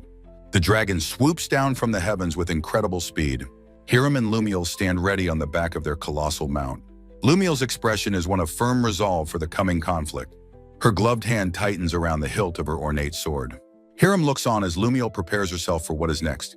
He asks Lumiel if she knows the Prime Minister's current location. She explains he is at a lavish party hosted by royalty. Hiram declares his intent to give the Prime Minister a sound beating. The elf princess Lumiel fiercely declares her intention to accompany Hiram on his quest. With a knowing smirk, Hiram nonchalantly scoops her into his arms, accepting her company. Caught completely off guard by his sudden action, Lumiel lets out a sharp cry of surprise. Hiram's boot pushes off from the back of his massive dragon, launching them into the air. A view from below shows the dragon's powerful head as they begin their ascent. Holding Lumiel, Hiram leaps from the dragon's back, announcing it is time to go. The pair plummets through the night sky, diving straight toward a grand castle below. Lumiel screams in a mix of terror and surprise during their incredibly fast descent. In stark contrast, Hiram maintains a calm, almost smug smile as they fall. From a high angle, their destination is revealed, a castle courtyard hosting a party. The group of elegantly dressed nobles begins to look up at the approaching commotion. An armored elven knight, standing guard, watches their descent with a stern expression. Hiram lands with impossible lightness, his foot touching down on a magical cushion of air. The surrounding knights look on in disbelief at the sudden and impossible arrival. In the courtyard, Hiram sets Lumiel down as a knight angrily demands their identity. The two stand together, now facing the approaching, heavily armored royal guards. The lead knight shouts aggressively, wanting to know who the mysterious intruders are. Hiram calmly steps forward, telling a still-dazed Lumiel that he will handle this. Lumiel quickly regains her composure, formally announcing her rank and urgent business. The guards at the entrance deny her entry, telling her to return another day. Impatiently, Hiram grabs the armored gauntlet of one of the blocking guards. He shoves the guard aside, stating they are not asking for permission to enter. As they stride into the grand hall, the guards shout for the princess to wait. The assembled elven nobles turn their heads and whisper about the princess's arrival. The crowd of guests and guards watch the procession with expressions of pure shock. Surrounded by knights, Hiram and Lumiel hear a voice questioning the commotion. Atop a grand staircase, the Prime Minister condescendingly greets the princess. Leaning on his cane, the Prime Minister finishes his chastising remark about her rude entrance. Hiram retorts that he and Lumiel have not come to attend a party. The Prime Minister's gaze shifts to Hiram, asking if he is the one he's heard about. With a confident smirk, Hiram challenges the Prime Minister to try and kill him. The Prime Minister attempts to de-escalate, calmly denying any murderous intent. The tip of his elegant cane taps the floor, a small gesture of his feigned composure. The entire assembly on the stairs watches the tense confrontation unfold between the two men. Acknowledging Hiram's skill, the Prime Minister offers him protection in exchange for his service. Hiram coolly rejects the offer, stating he needs no protection and serves no one. His demeanor turns sharp as he begins his interrogation, accusing him of poisoning the second princess. The Prime Minister's calm facade cracks slightly as he listens, remaining silent. Hiram presses on, accusing him of colluding with a top general of the Demon Queen's army. Now visibly flustered, the Prime Minister stammers, asking for evidence of these claims. Hiram begins to walk up the stairs, his heeled boots clacking ominously on the marble. Ascending the steps, he belittles the Prime Minister, calling him a mere pawn to the demons. The Prime Minister's anger boils over as he starts to shout his denial. Hiram interrupts, his hand glowing with power, stating he doesn't need to understand everything. With a menacing grin, he declares his belief that the demons will appear if the Prime Minister dies. The Prime Minister's face shadows with malice as he calls Hiram a ruffian. He screams an order for his court mages to kill the intruder immediately. Hiram stands his ground, looking up as a volley of fireballs descends upon him. The spells connect in a massive fiery explosion that rocks the Grand Hall. Amidst the chaos of the blast, the party guests scramble for cover in terror. On a grand staircase, the elven prime minister and his mages observe their guards facing an unseen threat. Looking down at the smoking aftermath, the prime minister dismisses his foe as being utterly worthless. From within the smoke, a voice questions if such a pathetically weak attack was truly expected to succeed. Hiram emerges from the haze completely unharmed, casually waving away the lingering smoke with a confident air. The prime minister's face contorts in absolute shock, his mouth falling open in disbelief at Hiram's survival. A mocking smirk plays on Hiram's lips as he sees the minister's stunned reaction to the court mage's failed spells. Now facing the prime minister's personal guard, Hiram directly accuses him of colluding with the Demon Queen's army. With a single devastating punch, Hiram's fist causes an armored guard's helmet to explode in a spray of blood. His follow-up spinning kick decapitates another guard, sending the body flying through the air. A side profile captures Hiram's intense focus as he continues his lightning-fast assault on the remaining guards. The prime minister flinches as a splatter of blood from one of his fallen guards strikes his cheek. Hiram reveals he knows the minister blackmailed Princess Lumiel by taking her sister hostage for an assassination attempt. In a state of pure panic, the prime minister grabs a nearby noblewoman, desperately using her as a shield. He screams for his remaining men to hurry and kill the bastard who has him cornered. His terror gives way to speechless shock as he realizes he is defenseless and alone. Hiram calmly steps on the fallen minister's chest, promising that his eventual death will be a slow one. A wicked grin spreads across Hiram's face as he assures him his pleas for a quick end will be ignored. The prime minister glares up from the stairs, his face a mask of defiant hatred and fear. A mysterious cloaked figure suddenly grabs the minister's arm as he desperately begs for help. A flash of light erupts from the figure's hand, who is identified as the demon general, Ergen. Ergen unleashes a powerful blast of energy, sending Hiram flying backward from the unexpected intervention. Landing hard, Hiram clutches his arm, which is now covered in a dark, corrosive energy from the attack. The prime minister's body writhes and contorts on the floor, letting out an inhuman screech during a horrifying transformation. Ergen, a female demon, looks at her own hand in surprise, noting that the forced transformation process hurt her. The prime minister's face stretches and melts away, reforming into a monstrous, fanged visage with flowing hair. Hiram, observing the scene, expresses his disgust, questioning what is happening before him. He notes that the grotesque technique being used is far beyond simple bad taste. Princess Lumiel and the other assembled nobles look on in utter horror at the monstrous transformation. The demon general Ergen expresses her own surprise at the pain she felt from initiating the process. Hiram internally acknowledges that the transformation magic being used is beyond the level of poor taste. The process completes, revealing a massive, winged demon with the prime minister's features, with Ergen perched on its shoulder. The newly formed monster flexes its powerful demonic body, exclaiming how incredible the power feels. Hiram scoffs at the display, questioning if the creature truly believes its repulsive new form is that of a real demon. The monster, ignoring Hiram, turns to its benefactor and enthusiastically thanks Ergen for the newfound power. A close-up reveals the monster's malevolent glowing eyes and a vicious, sharp-toothed grin.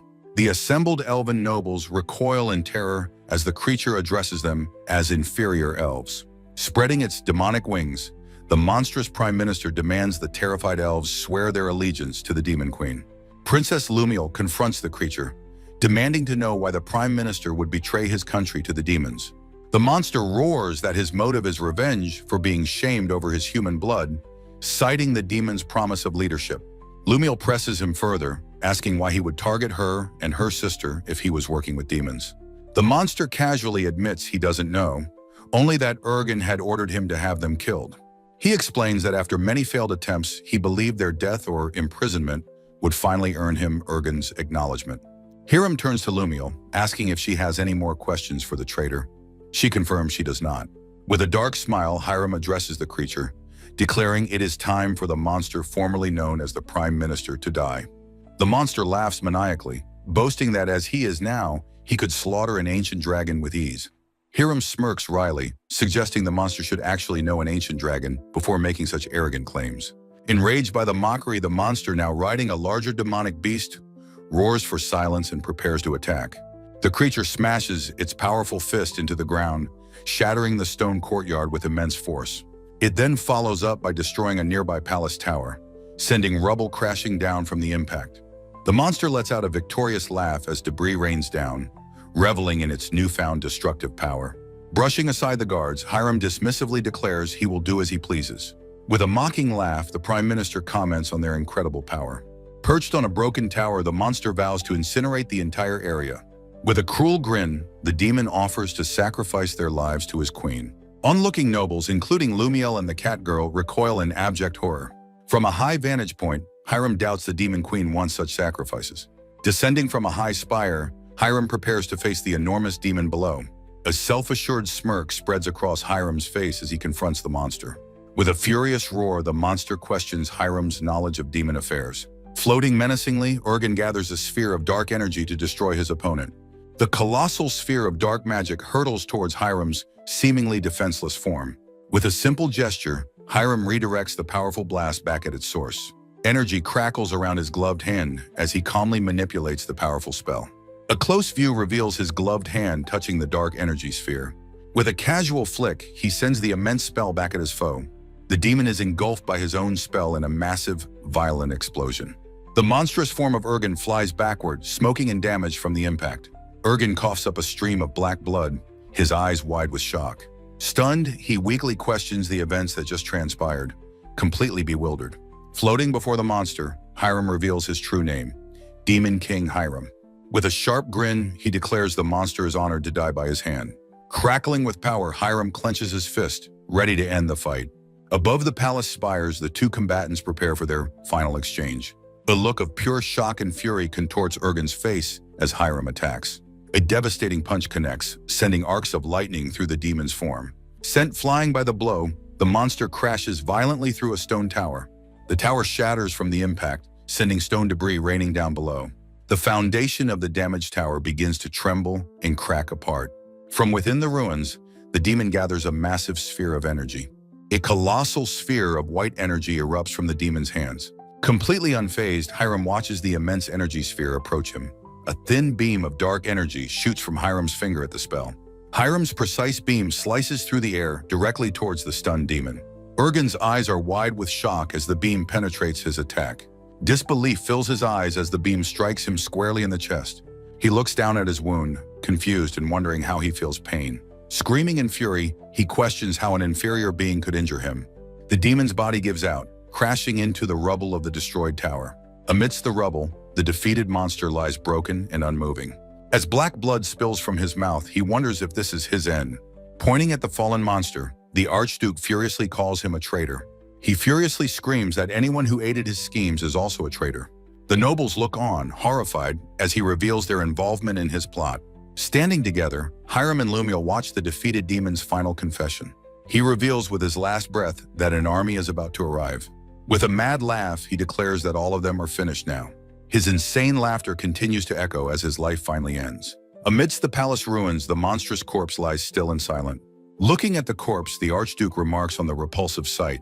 Rushing to the group, a guard warns of a portal and invading monsters. Hiram and Lumiel lead a group of elves running from an unseen threat.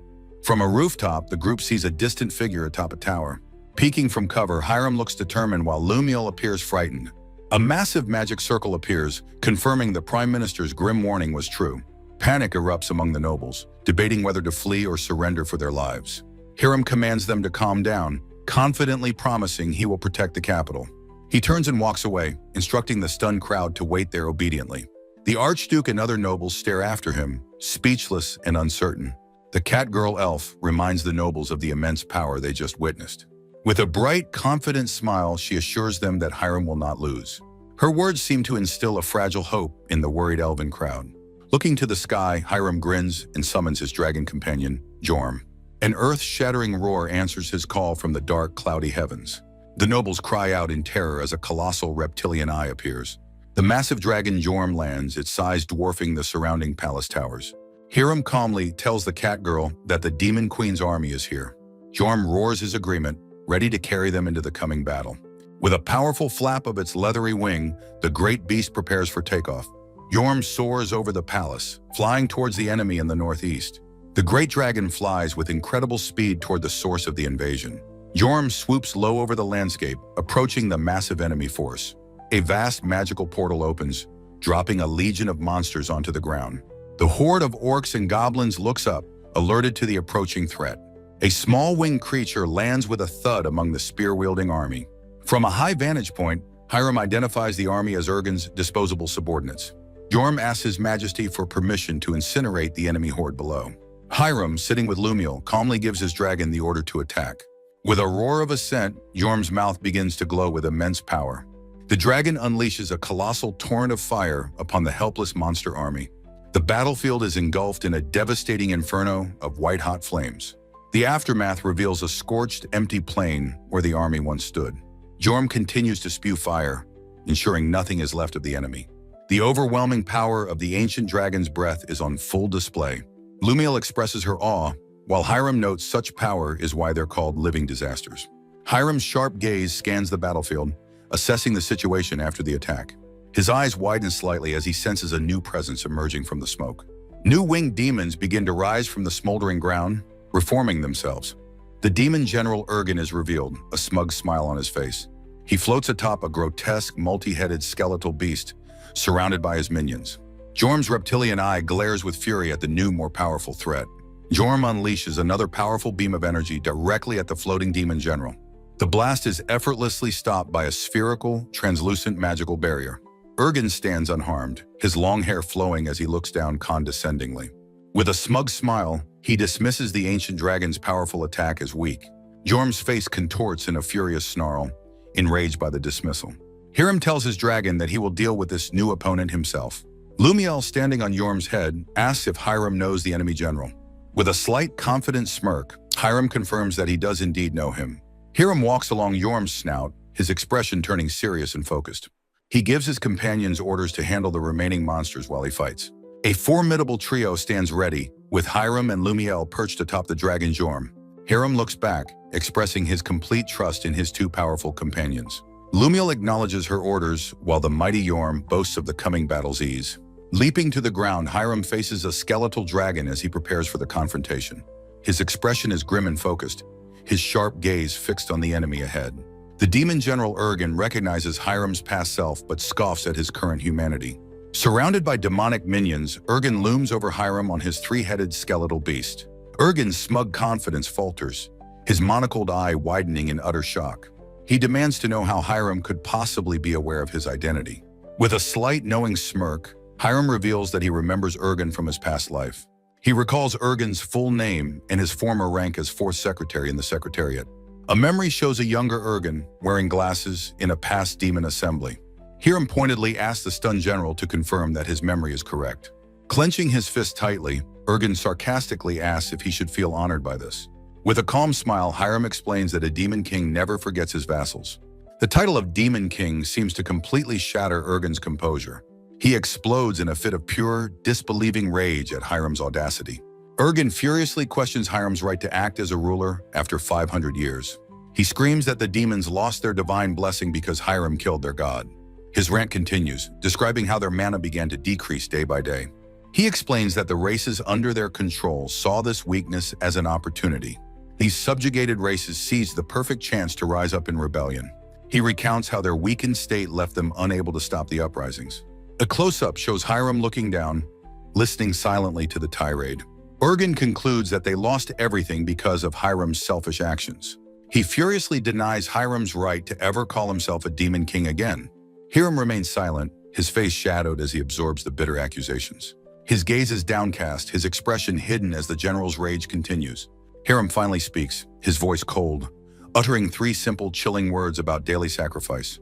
Ergin looks at him, confused and annoyed by the cryptic statement. Hiram begins to reveal the terrible truth behind the divine blessing Ergin desires. His sharp eyes narrow as he prepares to deliver a damning revelation. He explains that the blessing was built on the sacrifice of their own kind. A memory of a small, caged demon child waving goodbye illustrates this horror. He angrily asks if Ergin considers those sacrificed lives to be his brethren. Ergin dismisses their lives as a reasonable price, but Hiram cuts him off. He condemns Ergin for his callous disregard for the lives of his subjects.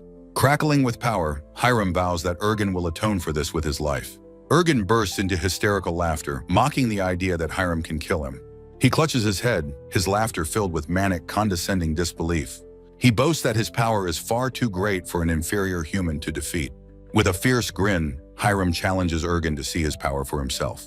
Ergen unleashes his demonic might, eager to crush the lowly human. The battle rages as Jorm unleashes a powerful beam of energy from the sky. Hiram stands alone on the battlefield, facing a massive, destructive attack. The beam of energy carves a devastating trench across the landscape. Calmly, Hiram raises a hand, erecting an intricate magical barrier to defend himself. With a confident gesture, he prepares for the next phase of the fight. He stands unimpressed, completely surrounded by two massive, hulking demonic brutes. His sharp gaze reveals a mind focused and ready for whatever comes next. A massive horned demon recoils from a powerful, unseen blow.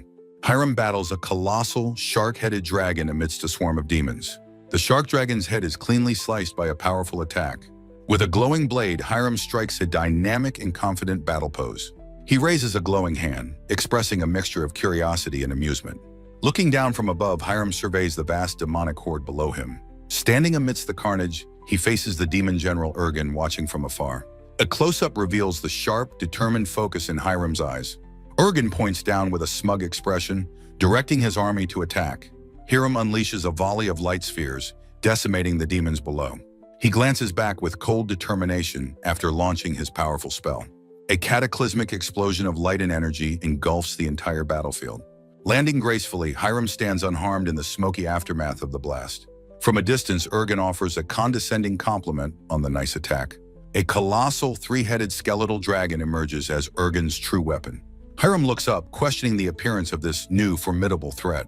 His eye narrows with focused curiosity as he assesses the skeletal beast. One of the dragon's skeletal heads glows, charging a massive energy blast. Ergen, perched atop the dragon, screams a command for Hiram to die. The combined energy beam carves a smoking trench across the landscape. Two of the skeletal dragon's menacing heads are shown in close-up. The beast's massive, clawed foot lands heavily on the scorched earth. In the aftermath, the skeletal dragon is shown heavily damaged and smoking. Ergen's smug expression has been replaced by one of utter shock. His monocled eye widens in sheer disbelief at his opponent's survival. Hiram floats unharmed, tauntingly asking if that was all Ergen had.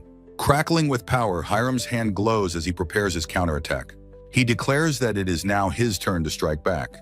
Ergen snarls in defiance, dismissing his foe as a mere human. With a fierce grin, Hiram prepares to prove his opponent wrong.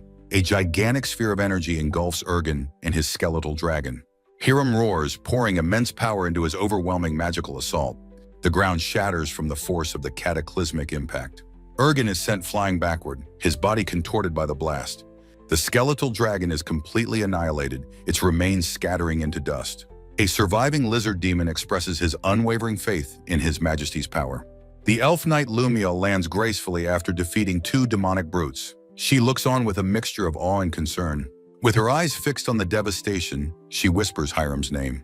Amidst the rubble, Hiram's voice asks if his opponent is okay. The destroyed battlefield is shown, crackling with residual lightning. Horribly wounded, Ergen screams in defiance that he cannot lose.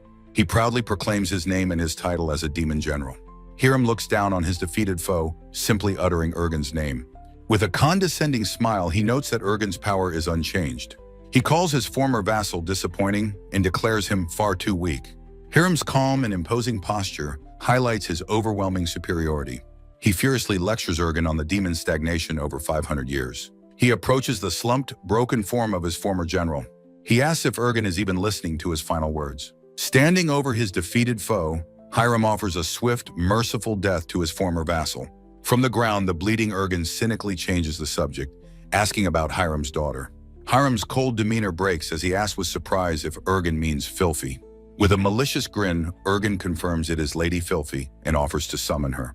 A close view shows Hiram's face hardening, his eyes narrowing with cold, silent fury.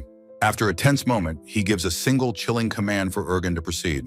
Ergen's lips curl into a victorious smirk as he accepts the order with relish. He declares his compliance, preparing to enact his treacherous plan with a flourish. Plunging a clawed hand into his own chest, he grasps a glowing, chained artifact. He raises the artifact high, unleashing a powerful summoning spell into the sky. A colossal, glowing magic circle erupts, bathing the desolate landscape in blinding light. The dome of pure energy expands for miles, a catastrophic display of immense power. Thrown back by the shockwave, Hiram braces himself against the overwhelming force. An incredible and familiar surge of mana radiates from the spell's glowing core. Hiram's eyes widen in horror as he wonders if this is the demon god's power. He demands to know what Urgen is doing amidst the blinding, magical light. The ground shatters as a new, towering entity begins to emerge from the spell. Urgen mockingly reminds Hiram that he is summoning his daughter, Lady Filthy. A gigantic skeletal monster of pure white energy fully materializes before them. The newly formed creature towers over Hiram, its scale immense and terrifying. A close view reveals the monster's ghastly, skull-like face and rows of sharp fangs. Hiram stares up in stunned silence, his expression one of dawning, abject horror. A detail shows the simple pendant around Hiram's neck, a personal, cherished memento. Deep within the monster's core, a glowing and trapped orb becomes visible. A spectral hand clutches the orb, signifying a captive presence within the monster. The hand holds the very necklace Hiram gave Filthy, now a cursed shackle. Urgen begins to boast of his masterful skills in body modification and enhancement. Hiram looks down, his face a mask of sorrow and grim, pained understanding. Urgen proclaims that he has manifested a shard of the demon god's spirit. He revels in his creation, declaring he has made Lady Filthy the strongest creature. Hiram's anguish finally turns to pure rage as he screams Urgen's name. A dark demonic power erupts from him, his face contorted into a furious snarl. The monster attacks, a massive, spiky tendril smashing the ground with violent force. A close-up shows Hiram's mouth wide open in a scream of primal fury. He is sent flying by the sheer force of the monster's powerful initial attack. Urgen feels the sudden, explosive release of Hiram's own incredible mana. He recognizes it not as a demon's power, but that of the Demon King himself. Hiram's eyes burn with cold, focused intensity, his demonic power fully unleashed. In a blur of motion, he closes the distance to Urgen, his fist cocked back. He lands a devastating punch, sending the treacherous general reeling from the blow. Urgen's body crashes into the ground, shattering the solid rock beneath him. The immense impact sends him flying high into the air, completely overwhelmed. He cries out in agony as he is thrown about by the force of the attack. Hiram lands gracefully, his expression calm but intense after his furious assault. Dark, tattered wings of raw energy now emanate from his back, a sign of his true power. The defeated Urgen coughs up blood, realizing the tables have completely turned. Hiram stands over him, his demonic features prominent, a single cough escaping his lips. He confronts Urgen, demanding to know if Filthy can be returned to her normal self. Urgen gives a cynical, non-committal answer, mocking Hiram's hope with a sneer. Hiram's fist crackles with restrained fury, the sound of breaking power echoing ominously. Amidst a swirling vortex of dark energy, Hiram demands to know the demon god's location. His captive, Urgen, reveals that the god is healing inside a cocoon from their last battle. Urgen then smirks defiantly, stating he wouldn't reveal its location even under threat of death. With a cold understanding, Hiram quietly acknowledges the demon's stubborn refusal. His patience shatters as he lunges forward, shouting that Urgen can go ahead and die. The cornered demon mockingly questions the threat, his expression filled with cunning. Holding up a chained artifact, Urgen declares that Hiram is the one who will truly die.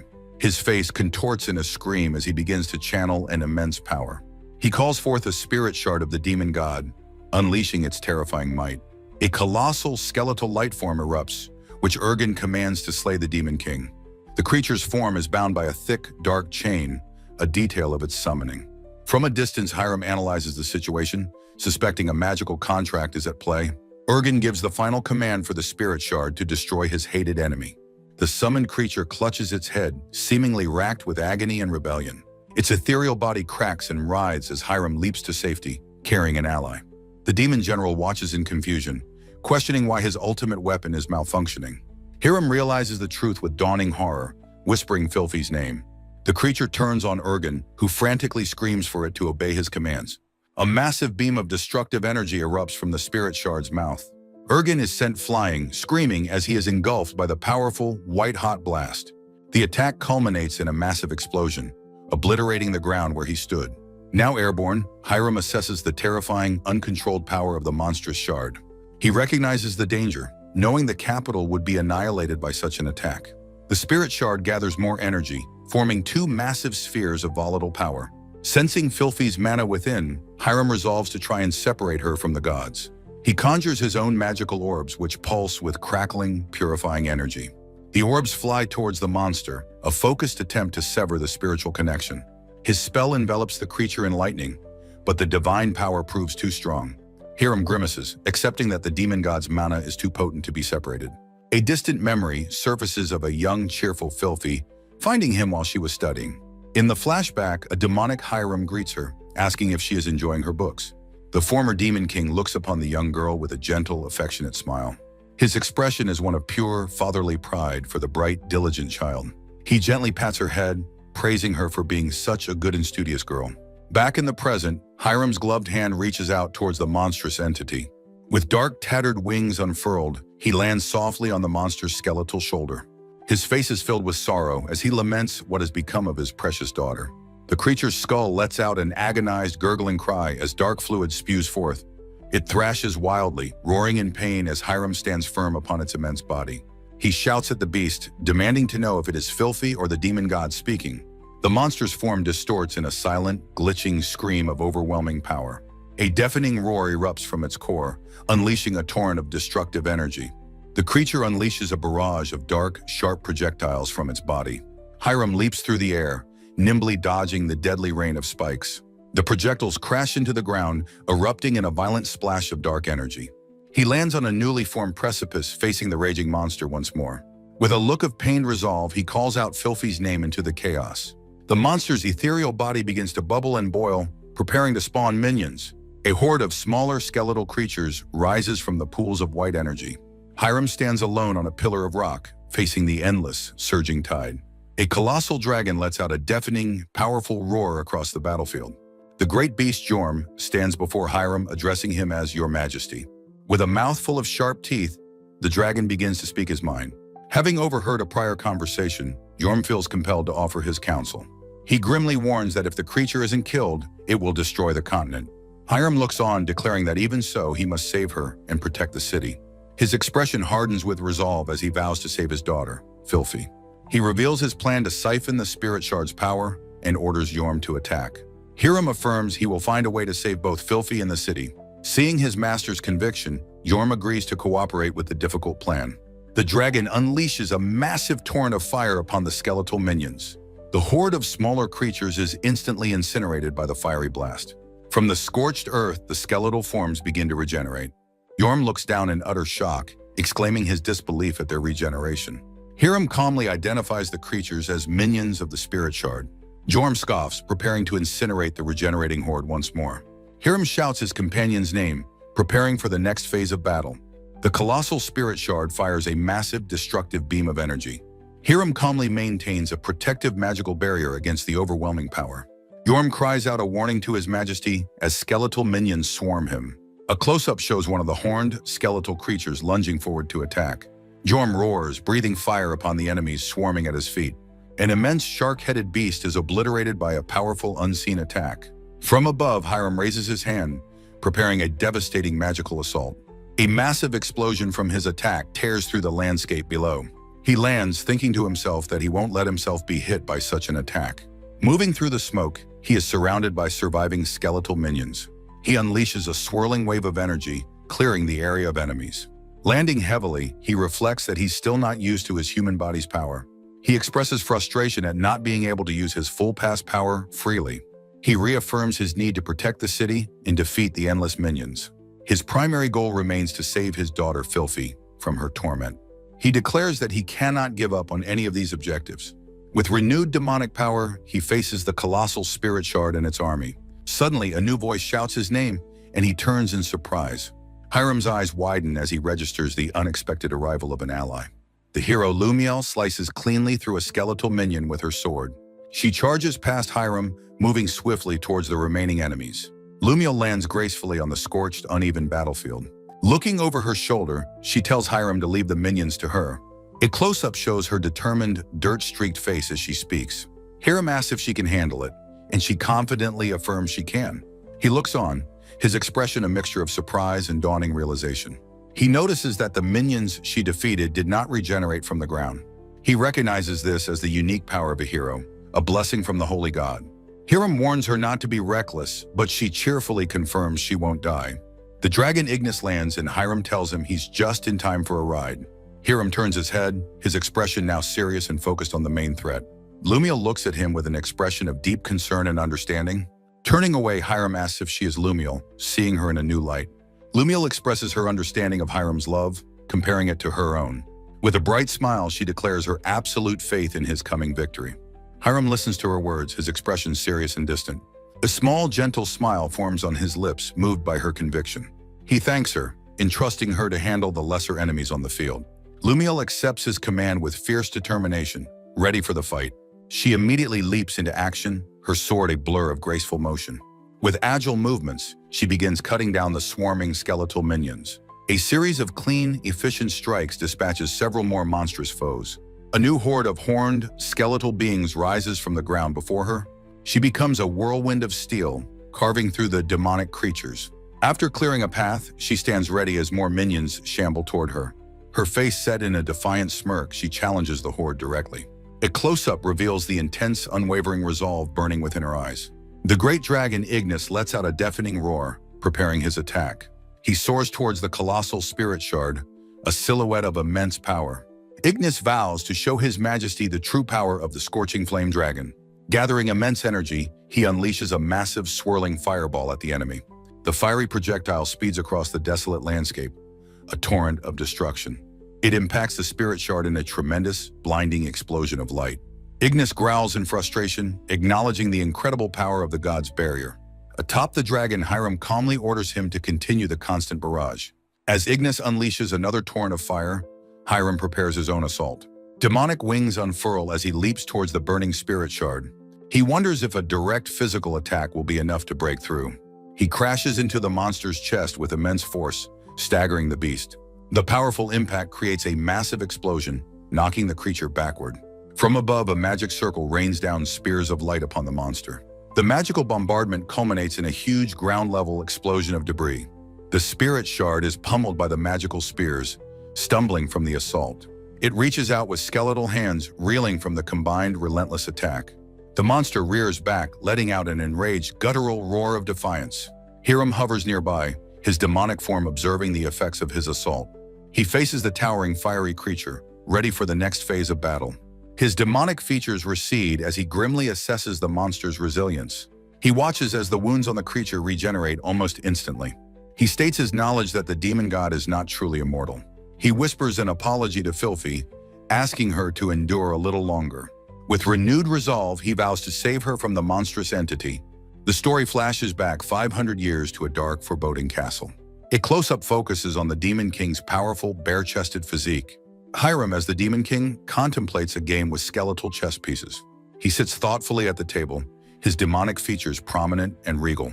Standing before a pleading figure, he looks on with a calm expression. He speaks the name of his young daughter, Filthy, summoning her to him. A cheerful Filthy slides into the room, asking what her father wants. He announces he has a present for her, causing her to jump with joy.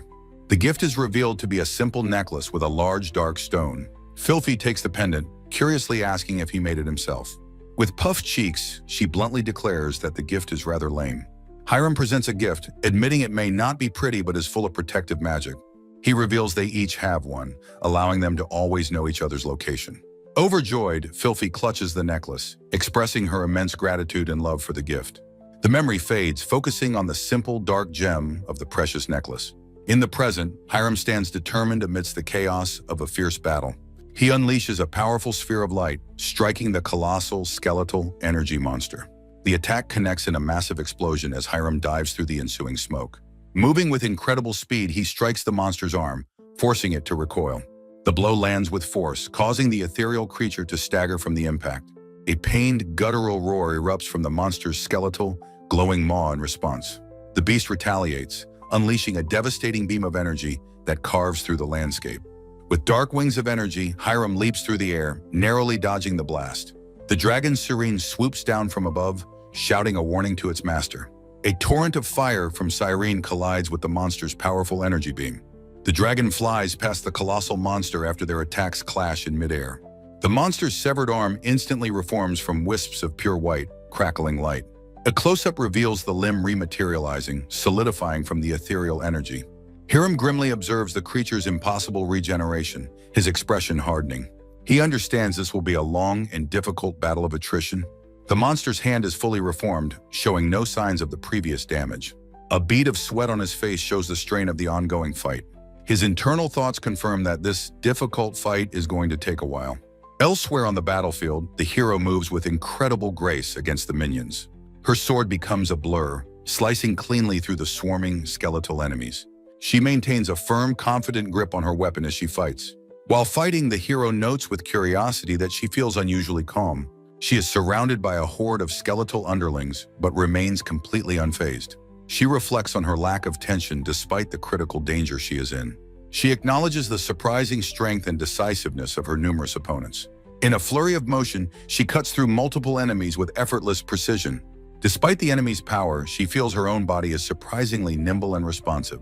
A moment of certainty strikes her as she realizes she has grown much stronger. Her thoughts drift back to a memory of Hiram teaching her to use mana. She recalls her joy at seeing her companion serene, healthy, and at peace. She remembers Hiram confiding in her about his lost daughter, Filthy. His deep sorrow and wish to be reunited with Filthy echoes in her mind. Understanding his pain, the hero resolves to help him fulfill his wish. A sudden sharp pain lances through her side, causing her to wince. Despite the pain, her resolve to save Filthy for Hiram's sake only strengthens. She looks across the battlefield, desperately searching for a way she can contribute. Amidst the chaos of the battle, her sharp eyes spot a faint gleam. The gleam of light comes from the chest of the colossal light monster. With dawning realization, she identifies her target and knows what she must do. Without hesitation, the hero runs and leaps from her perch into the air. She soars through the sky, sword held high, aiming for the giant creature.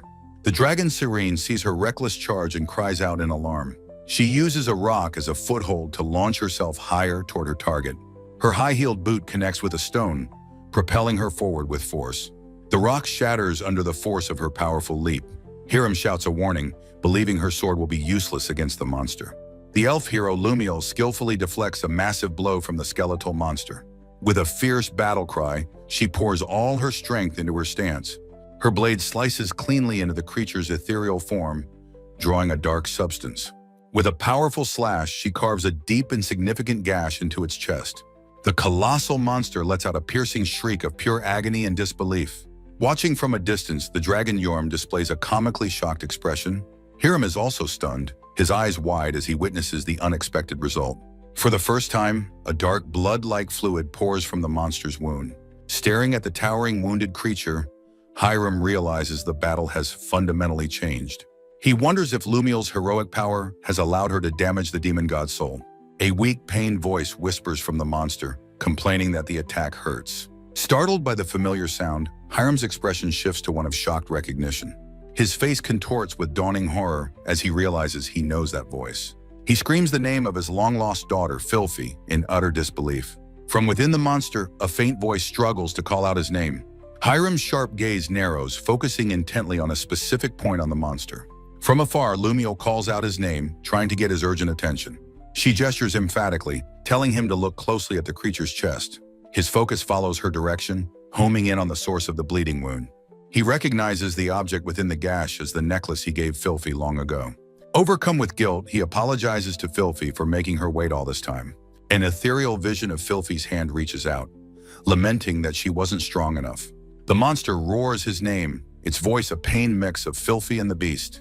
Hiram shouts back, vowing that her centuries of suffering are finally over. The consciousness trapped within the monster pitifully begs for him to end its life. He vehemently refuses, screaming that he will save her and for her to hold on. The monster continues its desperate plea for death, its voice filled with agony.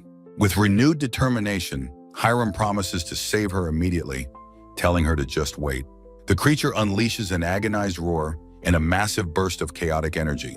Hiram shouts Filthy's name in alarm as the powerful blast erupts towards him. The monster's overwhelming form is shown in profile, dominating the desolate landscape. A devastating explosion of light and dark power tears the battlefield apart. Surviving the blast, Hiram grimly realizes the demon god's spirit has suppressed Filthy. He analyzes the situation, understanding Lumiel's power can create a temporary opening. A blur of motion indicates a swift decision and a change in strategy. The rapid movement continues, suggesting a quick approach toward his ally. Hiram lands before Lumiel, ready to explain his desperate, high-risk plan. He calls out to her, warning of the danger but asking for her help. Lumiel, her face full of trust, readily agrees to do anything she can. He explains the plan, telling her to follow him and strike the soul shard. She shouts his name as they begin their charge toward the massive beast. The monster fires another colossal beam of energy directly at the charging pair. The energy blast impacts with immense force, resulting in a huge explosion. Hiram erects a magical shield, momentarily holding back the overwhelming power. The creature screeches as its powerful attack is unexpectedly blocked by the barrier. The divine energy proves too great, shattering the shield with a piercing sound. The resulting shockwave sends both Hiram and Lumiel flying backward through the air. Hiram reaches out, trying to stabilize them as they are left completely vulnerable. A dark, draconic shape suddenly dives from the sky, intercepting the monster. Yorm lets out a fearsome roar, announcing he will cover them from above. The great dragon Yorm's fiery breath engulfs the skeletal monster in a massive blast. With intense focus, Hiram shouts a command for Lumiel to prepare for their attack. Lumiel turns, her expression fierce as she confirms her readiness to act. In a dynamic pose, Hiram and Lumiel stand together, ready for their combination move. With a surge of magic, Hiram powerfully launches his elven companion into the air. Soaring high above, Lumiel gazes down at the colossal, horned skull of their foe. She grips her sword with a ferocious cry, beginning her steep dive toward the monster. Her blade strikes the creature's ethereal form, the impact sending out a shockwave. Now facing the monster's roaring skull, Lumiel prepares for her next assault. The monster's gigantic fanged maw fills the view, confronting the much smaller hero. From the ground, Hiram watches the aerial battle with sharp, narrowed eyes. Lumiel appears as a tiny figure against the immense glowing form of the spirit shard. To aid her, Hiram unleashes a supportive spell, striking the beast with crackling energy. He yells encouragement, telling her not to worry and to continue her assault. A close-up reveals his hand glowing brightly with the power of his supportive magic. Calling out her name, Hiram directs Lumiel as she dives into the maelstrom again. With a powerful battle cry, she begins a furious and relentless series of attacks. Her sword becomes a blur, slicing through the monster's form with a tearing sound. She desperately shouts for the trapped Filthy to endure the pain a little longer.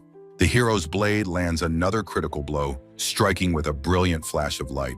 In a final spinning whirlwind of motion, she unleashes a devastating flurry of slashes. The creature recoils from the assault, letting out a piercing shriek of pure agony. Observing from a distance, Hiram praises Lumiel for her exceptional performance. He kneels on the shattered ground, analyzing the effect of their coordinated attack. He realizes her holy power has severed the demon god's influence on the binding spell. With the monster weakened, Hiram begins casting his own spell, unleashing magical rings.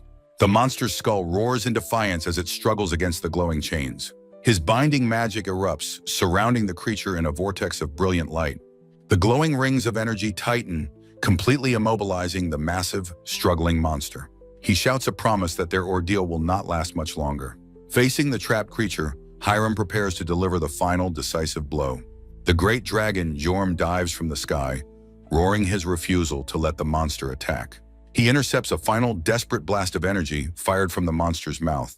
Hiram gratefully acknowledges his dragon's life-saving intervention while gathering his own power. Taunting the trapped soul shard, he asks what it thinks of his next attack. His eyes narrow with intense focus as he unleashes his ultimate spell. Surrounded by dark energy, he sends his final attack hurtling toward the monster. A small dark orb of energy flies towards the colossal white creature. His consciousness is suddenly pulled into a cosmic void before the true demon god.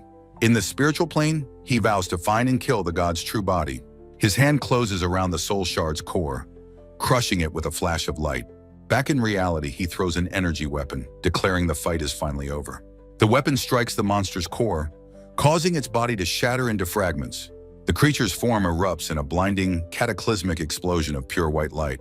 The massive blast illuminates the entire mountainous landscape for miles around. From Yorm's back, Lumiel looks down, wondering aloud if they have truly succeeded. As the smoke clears, the serene, ghostly image of Filthy's face appears briefly. On the ground below, Hiram looks up with a gentle and relieved smile. In a separate scene, Hiram floats at the center of another huge, devastating explosion. A demon girl, Lulu, cheers from a dying beast, celebrating Her Majesty's victory. Amidst the smoky aftermath of battle, Hiram descends from the sky.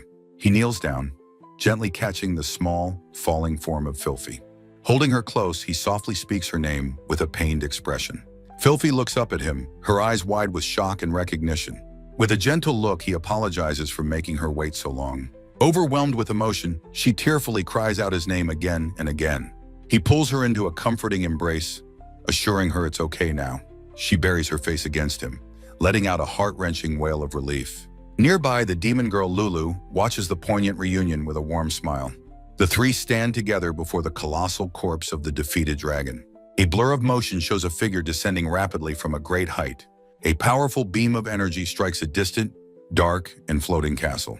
Within the ruins, the demon general Carmelo observes the widespread destruction. His fist crackles with dark energy as he stands with grim determination. He surveys the scene with a severe expression, assessing the damage. He walks past a massive, crumbling stone building, heading towards the interior. His silhouette is framed by the ghostly, monstrous visage of a great beast. He walks towards a large, ornate pillar topped with a dragon statue. From above, a figure in a dark cloak is seen on a high ledge. Carmelo descends a shattered stone staircase into a dark subterranean chamber. He looks down into the shadows, demanding to know what is happening. The horrifying scene of Ergin's basement is revealed in its entirety. He identifies the other two generals present, the brutish Lubos and cheerful Evgeny. Evgeny greets him with disturbing glee, announcing she is tidying up the room. Her sinister smile implies she enjoys the fact that dead people can't clean. She laughs, dismissing the devoured Ergin as merely a secretary in the end. The muscular Lubos scoffs, calling Ergin a disgrace for losing to a human. He questions Carmelo why Ergin didn't bring these monsters to his fight. Evgeny's eyes glint with amusement as she prepares to answer for him. With a cute and knowing look, she leans in to share the secret. She reveals Ergin himself believed the creatures were too strong to control. Lubos lets out a derisive sound, unimpressed by Ergin's perceived cowardice. He turns on Carmelo, his massive polearm ready to strike him down. Carmelo looks down, his hand crackling with energy, ready to defend himself. A streak of light in motion signifies a sudden, powerful intervention. Tendrils of black energy crisscross as two forces are about to collide. The muscular Lubos swings his immense weapon with devastating force. Carmelo prepares to meet the attack with his own dark, crackling magic. The Imperial Knight Franca appears between them, stopping their attacks simultaneously. Her sword effortlessly parries Lubos's massive descending polearm. Carmelo stares in shock as Franca's gauntlet halts his energy-charged hand. He demands to know the meaning of her sudden, forceful interference. Lubos glares from behind his weapon, his powerful attack completely neutralized. Franca apologizes, explaining the Demon Queen has summoned them to the palace. The metal cage holding the grotesque monsters begins to shatter and break apart. The horrific creatures within stir as the generals prepare to make their exit. Lubos swings his polearm in a wide arc, smashing a nearby wall. The ground splinters and cracks from the sheer force of his blow. The structure collapses in on itself, sending debris flying as they leave. The four generals stand together, their conflict paused, gazing at the destruction. In the heart of the demon realm, a dark, floating castle looms ominously. Inside, the stern General Carmelo reflects on the recent news with a somber expression. Nearby, the youthful General Evgeny also contemplates the situation with a quiet look. Their brutish comrade Lubos, however, glares with undisguised anger at the report. On her throne, Demon Queen Irmgard expresses surprise at Ergin's choice of target. She sits in judgment from her high dais, her remaining generals gathered below. The queen's sharp gaze falls upon Carmelo, singling him out by name. With a piercing look, she questions his past closeness with the traitor Ergin. Her elegant, heeled foot steps down from the throne as she presses her inquiry. Looming over them, she asks if he was planning to overthrow her alongside Ergin. The accusation sends a wave of panic through the young general, Evgeny. Even the mighty Lubos recoils, his face a mask of shock and alarm. Carmelo begins to stammer, his composure completely shattered by the queen's words. He frantically denies the charge, claiming his own incompetence prevented him from seeing the treachery. Swearing his absolute loyalty, he insists he is nothing like the traitorous Ergin. The other generals drop to their knees, collectively pledging their undying fealty. The Demon Queen's eyes narrow, her expression unreadable as she considers their oath. Floating above them, she acknowledges their reassuring words with a cool demeanor. She then gives them a new chilling command. They are to bring her Hiram's head. From her high throne, she looks down, her regal posture conveying absolute authority. Her sharp, focused eyes reveal the unwavering intensity of her will. Summoning dark energy, she calls forth a fragment of her old enemy's power. Bestowing the fiery spirit shard, she offers them the demon god's power for their mission. A flashback reveals the demon god mocking her as a mere flea for her defiance. In the past, she boldly rejected the god's authority, refusing to take its orders. Unleashing her power, she sent streams of energy against the god's ghostly forms. A manic smile graced her lips as she prepared a final, devastating attack. The resulting explosion was cataclysmic, shattering the very fabric of the landscape. Amidst the ruined, smoldering mountains, she stood as the victor. The battle left a desolate wasteland, a testament to her immense power.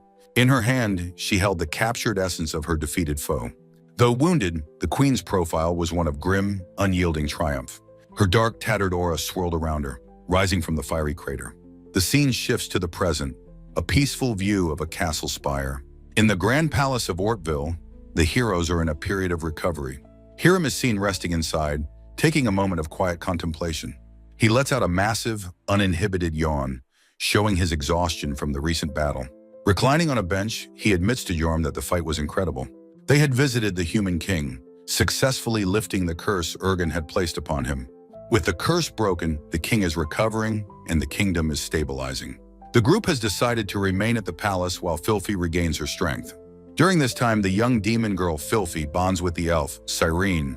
Cyrene kindly offers to help as Filthy struggles to tie a ribbon on a gift. With a frustrated grunt, Filthy concentrates intensely on the difficult task. Jorm explains to Hiram that Filthy is naturally wary of the hero Lumiel. The small dragon expresses his own shock at the hero's power against the spirit shard. Hiram theorizes that it may have been a divine revelation that guided her attack. He acknowledges that unlocking the hero's full potential will require significant effort. Setting that aside, he refocuses on their primary objective, locating the demon god. He laments that they still have no new leads from either Ergen or Filthy. Hiram asks a piercing question, wondering if Filthy had been sealed away. She confirms this, explaining the Dragon King acted after a violent war erupted. Jorm questions his father's motives, but Filthy recalls his promise of Hiram's return. With a calming tone, Hiram theorizes that the sealing was an act of protection. Jorm, now understanding his father's difficult choice, looks on with humbled relief. Hiram gently asks Filthy if she can remember anything else from her long slumber. Her memory drifts back to two strangers who managed to breach her protective barrier. She identifies the intruders as a demon and an elf hero, similar to Lumiel. Afterward, her world became a dark void filled with the demon god's curses. In the present, Hiram holds her close, promising her long wait is finally over. Jorm voices his concern for his father's fate, wondering if he could be dead. Suddenly, both Hiram and his companion are startled by an unseen disturbance. Hiram senses demonic mana, questioning if remnants of Ergen's army remain. Peering from a window, he speculates about a magical battle taking place nearby. He decides to investigate, ordering Jorm to stay behind and guard the others. In a blur of motion, Hiram leaps from the high castle balcony. He entrusts the safety of his friends to Jorm as he speeds away. The world becomes a streak of light as he moves with incredible velocity. He lands silently upon a thick tree branch overlooking a forest clearing. From his vantage point, he identifies three demons fighting a single beast person. He observes the chaotic 3-on-1 magical conflict unfolding below him. The small hooded beast person mage is clearly being overwhelmed by her attackers. A volley of dark magical spears slams into the mage's glowing defensive shield.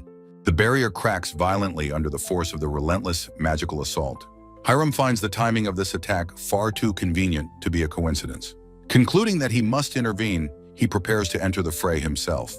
He calmly walks into the clearing, admonishing the demons for their recklessness. Turning to the hooded figure, he asks for the reason behind the fight. The small mage recognizes him, crying out his name while pleading for help. Hiram is taken aback, wondering how this stranger could possibly know his identity. The demon assassins also recognize him, one noting his new human form. He confirms his identity, demanding to know if they serve the traitor Ergen. One of the demons opens her mouth, beginning to answer his question. Her comrades suddenly lunge forward, forcing Hiram to dodge with a casual remark. He weaves between their attacks, noting their skill at concealing their presence. The assassins move with deadly, coordinated precision in their combined assault. One of the demons gathers dark energy, preparing a powerful magical attack. Hiram watches with a slight, knowing smile, anticipating his opponent's next move.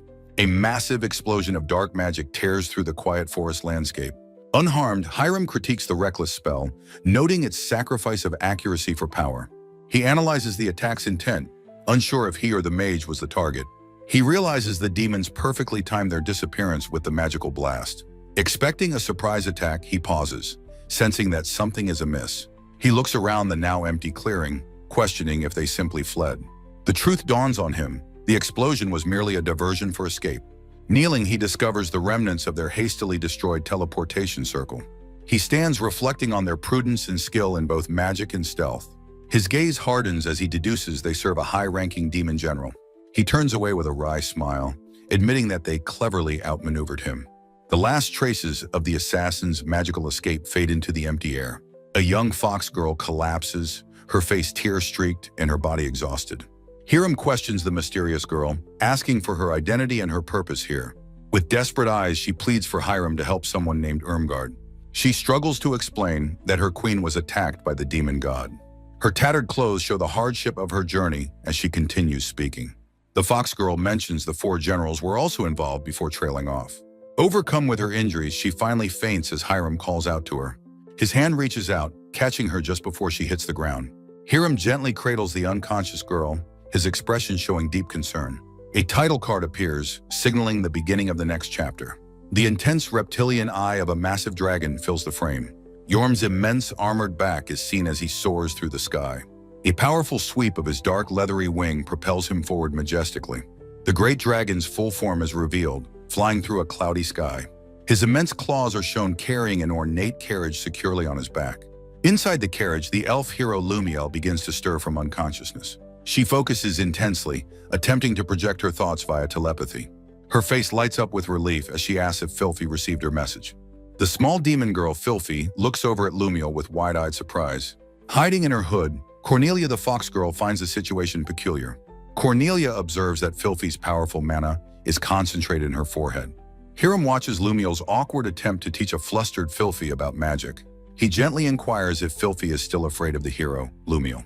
Filthy admits her fear, while Hiram explains it is a demon's natural instinct. With a kind smile, Hiram suggests that she will gradually get used to Lumiel. Filthy agrees with newfound determination, promising to do her very best. Her hand moves with purpose as she prepares to try again with Lumiel. She enthusiastically asks Lumiel to continue their magical practice session. Hiram turns his attention to Cornelia, asking for a report on her progress. Cornelia cheerfully informs him that her travel plans are nearly complete. Pointing to a map, she outlines their current location and their destination. Hiram looks over the map and commends Cornelia for her excellent work. His determined gaze is shown in close-up as he calls out to Yorm. He asks the great dragon if he can see the path laid out for them. From Yorm's perspective, he sees the route and is told to avoid certain areas. Inside the moving carriage, Hiram offers to help Filthy with her practice. Hiram's serious and determined profile is shown in a close-up. Yorm flies swiftly through the air, carrying the group onward. A flashback begins, returning the story to the royal castle 3 days prior. Hiram summarizes the crisis. The queen was wounded and a general has rebelled. Cornelia confirms his assessment, adding that assassins were sent after her. Hiram questions what the imprisoned demon queen Irmgard truly wants from him. Cornelia hesitantly admits the queen would be happy with either rescue or revenge. Yorm angrily roars, questioning why they should help after what Ergen did. Cornelia clarifies that the queen's most urgent wish is to help her people. She reveals the traitor reinstated the daily sacrifice of 100 people. Hiram's expression hardens as he understands Irmgard's true message. He realizes their interests align in stopping the revival of the demon god. Turning to Filthy, Hiram explains that there is one final matter to consider. He gently asks if she objects to helping Irmgard, despite her vassal's betrayal. Filthy thoughtfully reasons that she holds no personal grudge against the demon queen Irmgard. Continuing her thought, her expression becomes one of quiet contemplation and empathy. She recalls Cornelia's desperate efforts, which inspires her to want to help. Standing confidently, Filthy declares that she will leave the final decision entirely to Hiram. Her eyes sparkle with genuine admiration and complete trust as she looks toward him. Hiram observes her, a warm and gentle smile gracing his otherwise serious features. Kneeling down, he pats her on the head, praising her for her commendable maturity. His expression then hardens as he considers this an unavoidable step toward his goal. Reflecting on his duty, he knows he cannot ignore citizens being used as sacrifices. Now standing with his allies, he announces that he has Filthy's official approval. Holding his small dragon, he confidently declares their intention to go to Irmgard's side. Overcome with emotion, Cornelia bursts into tears of overwhelming gratitude and relief. Bowing deeply, she thanks Hiram and pleads for him to save her captive queen. Later during their journey, Hiram's expression suddenly shifts to one of sharp alarm. From his aerial vantage point, he points out a village engulfed in a raging inferno. The massive dragon Yorm soars above the burning settlement, revealing the true devastation. A closer view of the carnage shows the ground littered with countless skeletons. Inside the carriage, Hiram asks Cornelia if she knows anything about this horrific scene. Cornelia spots a familiar banner amidst the ruins, her face filled with sudden recognition. She identifies the standard as belonging to the rebellious general who named himself Regent Carmelo. Hiram's fist clenches in fury as he realizes the village was sacrificed to empower the demon god. His gaze shifts to the horizon, spotting yet another village threatened by the same fate. His eyes widen in shock as he senses an immediate and unexpected threat approaching. Looking out from the carriage, he shouts a desperate warning to his loyal dragon, Yorm. A swarm of aggressive dark wyverns descends from the clouds, ambushing them mid-flight. Yorm roars in alarm as the enemy dragons attack and the carriage begins to fall. The great dragon cries out to his master as the horde of wyverns overwhelms him. The carriage's harness snaps, sending it plummeting from the sky toward the ground below. A massive axe-wielding figure leaps from a wyvern, diving directly for the falling carriage. The attacker, the powerful sorcerer Tony Rudis, grins with malice as he descends. Hiram bursts from the carriage, intercepting the massive axe with his own sword midair. The two powerful combatants are locked in a ferocious clash high above the plummeting carriage. The immense force of the impact strains Hiram's arm as he struggles against his foe. Tony questions his opponent's strength, to which Hiram grimly confirms he is now human. With a surge of incredible power, Hiram's hand shatters the head of Tony's enormous axe. The concussive blast sends fragments of the weapon flying as the two opponents separate. Landing safely, Hiram mockingly questions if Tony's eyes are just for show. He continues his taunt, calling the enemy sorcerer's eyes useless lumps of meat. Hiram watches as a dark silhouette of a wyvern flees his magical counterattack. The powerful magic blast misses its fleeing target, slamming into a distant mountain range. A close-up captures Hiram's focused expression as he quickly assesses the new situation. He notes with a hint of respect that his opponent managed to avoid the spell. Landing on the ground, he turns his attention back to the still falling carriage below. He raises his hands, gathering swirling magical energy to protect his trapped companions. A sphere of protective energy envelops the carriage just moments before it hits the ground. The carriage lands roughly but safely inside the magical bubble, its wheels settling softly. Rushing to the door, Hiram calls out, asking if everyone inside is all right. A shaken Lumiel, Cornelia, and Filthy confirm that they are okay, though clearly rattled. The protective barrier absorbs the full force of the impact with a massive boom. The group now finds themselves grounded and surrounded by a horde of enemy wyverns. Surrounded by his companions, Filthy stands before his downed carriage, a magical bubble protecting them. The fox-eared girl, Cornelia, expresses her shock and confusion, wondering why this powerful foe has appeared.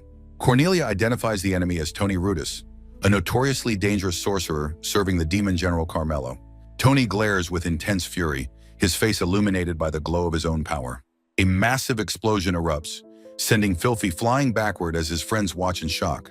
Landing gracefully, Filthy casts a protective spell, shielding his companions from the powerful shockwave. A close-up reveals Filthy's determined eyes reflecting the intense light of the ongoing battle. From a rocky peak, Tony conjures a colossal beast made of pure, roaring flame. Filthy steps forward, instructing his friends to stand back, confidently taking on the enemy alone. A close-up shows Filthy's gloved hand, wreathed in wisps of his own controlled energy. Filthy moves with incredible speed, a blur of motion as he dodges and counters an attack. A swirling vortex of wind and fire, summoned by Tony, tears across the battlefield towards Filthy. Tony, wreathed in his inferno, lets out a furious roar, channeling his immense power. Facing the onslaught, Filthy maintains a calm, confident smirk as blue energy crackles around him. A close-up on Filthy's smiling face shows his complete lack of fear. The chapter title appears as Filthy Stands Calmly, his coat billowing in the magical winds. The first clash is decisive. Tony is sent hurtling backward from Filthy's powerful counterattack. Tony glares with intense rage as he rushes forward for another assault. A new massive fire beast, its leonine head roaring, surges towards Filthy. A close-up shows Filthy's hand poised to strike with incredible force. A small glowing magic ring forms before Filthy's palm, ready to meet the fiery onslaught. His hand crackles with intense electrical energy as he prepares his defensive spell. A thin line of energy shoots from Filthy's hand, cutting through the air towards the fire beast. The two powers collide in a massive, blinding explosion that obliterates the landscape. One of Tony's subordinates, riding a winged beast, is thrown off balance, crying out in shock. Tony's men express their disbelief, stunned that someone could so easily break his powerful spell. Amidst the smoldering aftermath, Tony and Filthy face each other from a distance. Filthy maintains his cool, challenging smirk, completely unfazed by the destructive display. Tony's face is a mask of pure disbelief and rage at his opponent's resilience. Crouching amidst rubble, Tony warns his opponent not to get cocky. He unleashes yet another roaring beast of pure flame, determined to overwhelm Filthy. Tony roars in fury, challenging Filthy to see how much more he can possibly endure. A close-up shows Filthy's hands gripping his own, preparing for his next move. In a blur of motion, Filthy appears directly in front of the shocked Tony. Tony expresses his shock at Filthy's incredible speed, while Filthy calmly assesses the situation. Announcing his intention to relocate the fight, Filthy's expression becomes serious and focused. He strikes Tony with an open palm, the immense force lifting the demon off his feet. Tony is launched across the sky, trailing a massive vortex of displaced air behind him. He crashes into a distant mountain range, causing the entire peak to crumble and explode. Tony is buried under an avalanche of rock and rubble from the powerful impact. Filthy stands calmly at the original site, looking towards the destruction he caused. His companions with the dragon Yorm stare in utter amazement at the distant, ruined mountain. Filthy turns to his friends, instructing them to take care of the approaching demon soldiers. He warns them that the demon god feeds on death, asking them to avoid killing if possible. The three girls, Lumiel, Cornelia, and the Fox Girl, shout their determined agreement to his plan. Filthy then commands his dragon Yorm to assist the others in the coming fight. With a final confident look, Filthy announces his departure to finish his own duel. He leaps away with incredible speed, leaving his companions to face the enemy horde. The swarm of black, winged demon soldiers lets out a terrifying collective scream as they descend. A close-up shows Lumiel, her expression resolute and her sword ready for the impending battle. An elf warrior, Lumiel, holds her sword with fierce, determined resolve. The horned demon girl, Cornelia, grips her twin daggers, ready for combat. Their massive dragon companion, Yorm, lets out a fearsome, toothy roar. Cornelia defiantly declares that the enemy horde will not pass their defensive line. After landing a powerful blow, Filthy calmly walks away from his defeated foe. The recovering demon general, Tony, questions Filthy's lack of concern for his companions. Filthy stops, coolly asking if he should truly be worried about his powerful friends. He expresses complete confidence in their strength and the value of their battle experience. Dismissing Filthy's words as nonsense, Tony lunges forward with fiery speed. Unwavering, Filthy's sharp gaze meets the oncoming threat with total composure. The demon general screams that Filthy should be most worried for himself. Tony summons three colossal beasts of pure fire, surrounding his opponent completely. The fiery creatures rush inward, merging into a single, overwhelming attack. Snarling, leonine heads of fire surge forward with immense destructive force. A massive vortex of flame descends, threatening to incinerate the lone warrior. Inside the inferno, Filthy looks up with a calm, confident smile. The beast general throws a punch, unleashing a massive torrent of fire. The fiery energy surges across the rocky landscape towards the waiting Kaido. A deafening explosion erupts as Kaido's magical barrier deflects the immense blast. The cataclysmic blast obliterates the immediate area in a cloud of smoke. The general lands heavily, carving a deep trench in the rock from his momentum. In stark contrast, Kaido lands silently, completely composed and unharmed by the attack. Kaido stands casually, flicking his gloved hand with an air of superiority. Kneeling and panting heavily, the general is exhausted from his massive effort. He gasps for breath, sweat pouring down his face, visibly drained. Kaido calmly observes his defeated opponent from a short distance away. With a casual flick of his hand, Kaido appears utterly unimpressed by the fight. The general screams in pure fury at Kaido's insolent composure. A vortex of fire erupts around him, filled with the forms of snarling wolves. The vortex grows into a massive fire tornado, tearing up the landscape. Kaido resists the powerful winds, digging his heels into the ground. His expression remains resolute as he faces the overwhelming elemental fury. The general roars for Kaido to reflect on his insolence as he burns. His face becomes a mask of pure rage, his fangs bared. Calling Kaido an inferior species, he directs the inferno downwards. The concentrated pillar of fire slams into the ground with immense force. Kaido's hand effortlessly stops the attack as he calmly declares it is enough. The general looks down in utter disbelief, questioning what just happened. A newly formed crater dominates the landscape, the battle seemingly over. Kaido calmly observes a small flame on his fingertip, complementing its heat. Seeing an opening, the general begins to draw his sword for a desperate attack. Kaido easily sidesteps the lunge, disarming the general with a cursed dagger. With a powerful twist, Kaido slams the general face first into the dirt. The battlefield is now a wasteland of scorched earth under a light rain. A single drop of rain falls, symbolizing the end of the fiery battle. The raindrop lands on a charred tree branch, a quiet moment of aftermath. Rain falls steadily over the desolate, steaming crater left by the fight. The defeated general kneels in the rain, his strongest spell having failed. Kaido begins his interrogation, asking for the location of the demon god. Pinned to the ground, the general insists he was only ordered to burn villages. The defeated beast general expresses his disbelief that his strongest spell was utterly useless. Across from him, Kaido calmly examines a lingering flame, remarking on its impressive heat. With a faint smirk, he extinguishes the flame and condescendingly compliments his foe's skill. The two figures stand facing each other in the rain-soaked, desolate crater. Kaido's expression turns serious as he announces he has a question for the general. Filled with rage, the demon's eyes flash with fury at his opponent's audacity. Seeing a potential opening, the general's hand quickly moves to the hilt of his sword. Kaido looks up, easily anticipating the desperate, last-ditch attack from his foe. The general's thoughts race, identifying the heavy-duty curses imbued in the dagger Kaido now wields. Kaido effortlessly sidesteps the general's sword swing, moving in close with his own weapon. The demon realizes with horror that Kaido's dagger is coated with a fast-acting fatal poison. With a sickening crack, Kaido seizes the general's sword arm and breaks his wrist. He disarms the general, sending his now broken sword clattering to the ground. In a powerful motion, Kaido twists his opponent's arm and slams him face first into the dirt. Standing over the subdued demon, Kaido coldly warns him against swinging a blade that could kill him. Leaning over his captive, he begins his interrogation, demanding to know the demon god's location. The general, though pinned, defiantly grunts that he, of course, does not know anything. Kaido channels a current of energy into the general, pressing him for more information. With a skeptical look, he questions the demon's convenient lack of knowledge, asking if that's true. The demon confesses he was only ordered by Carmelo to burn villages, not to fight him. His curiosity piqued, Kaido asks what was supposed to happen instead of their fight. The defeated general falls silent, refusing to divulge any more information about the plan. Kaido's gaze hardens, his patience wearing thin with his captive's sudden silence. Standing over his captive, Kaido explains it's too late for silence and his questions are few. His sharp eyes narrow as he correctly deduces the general was just ordered to kill any human. Kaido displays a map explaining this area was a predictable route from Ortville Kingdom. He reveals his theory that Carmelo used the village attacks to deliberately attract his attention. A slight smirk appears as Kaido remarks on Carmelo's efficiency in pursuing multiple goals at once.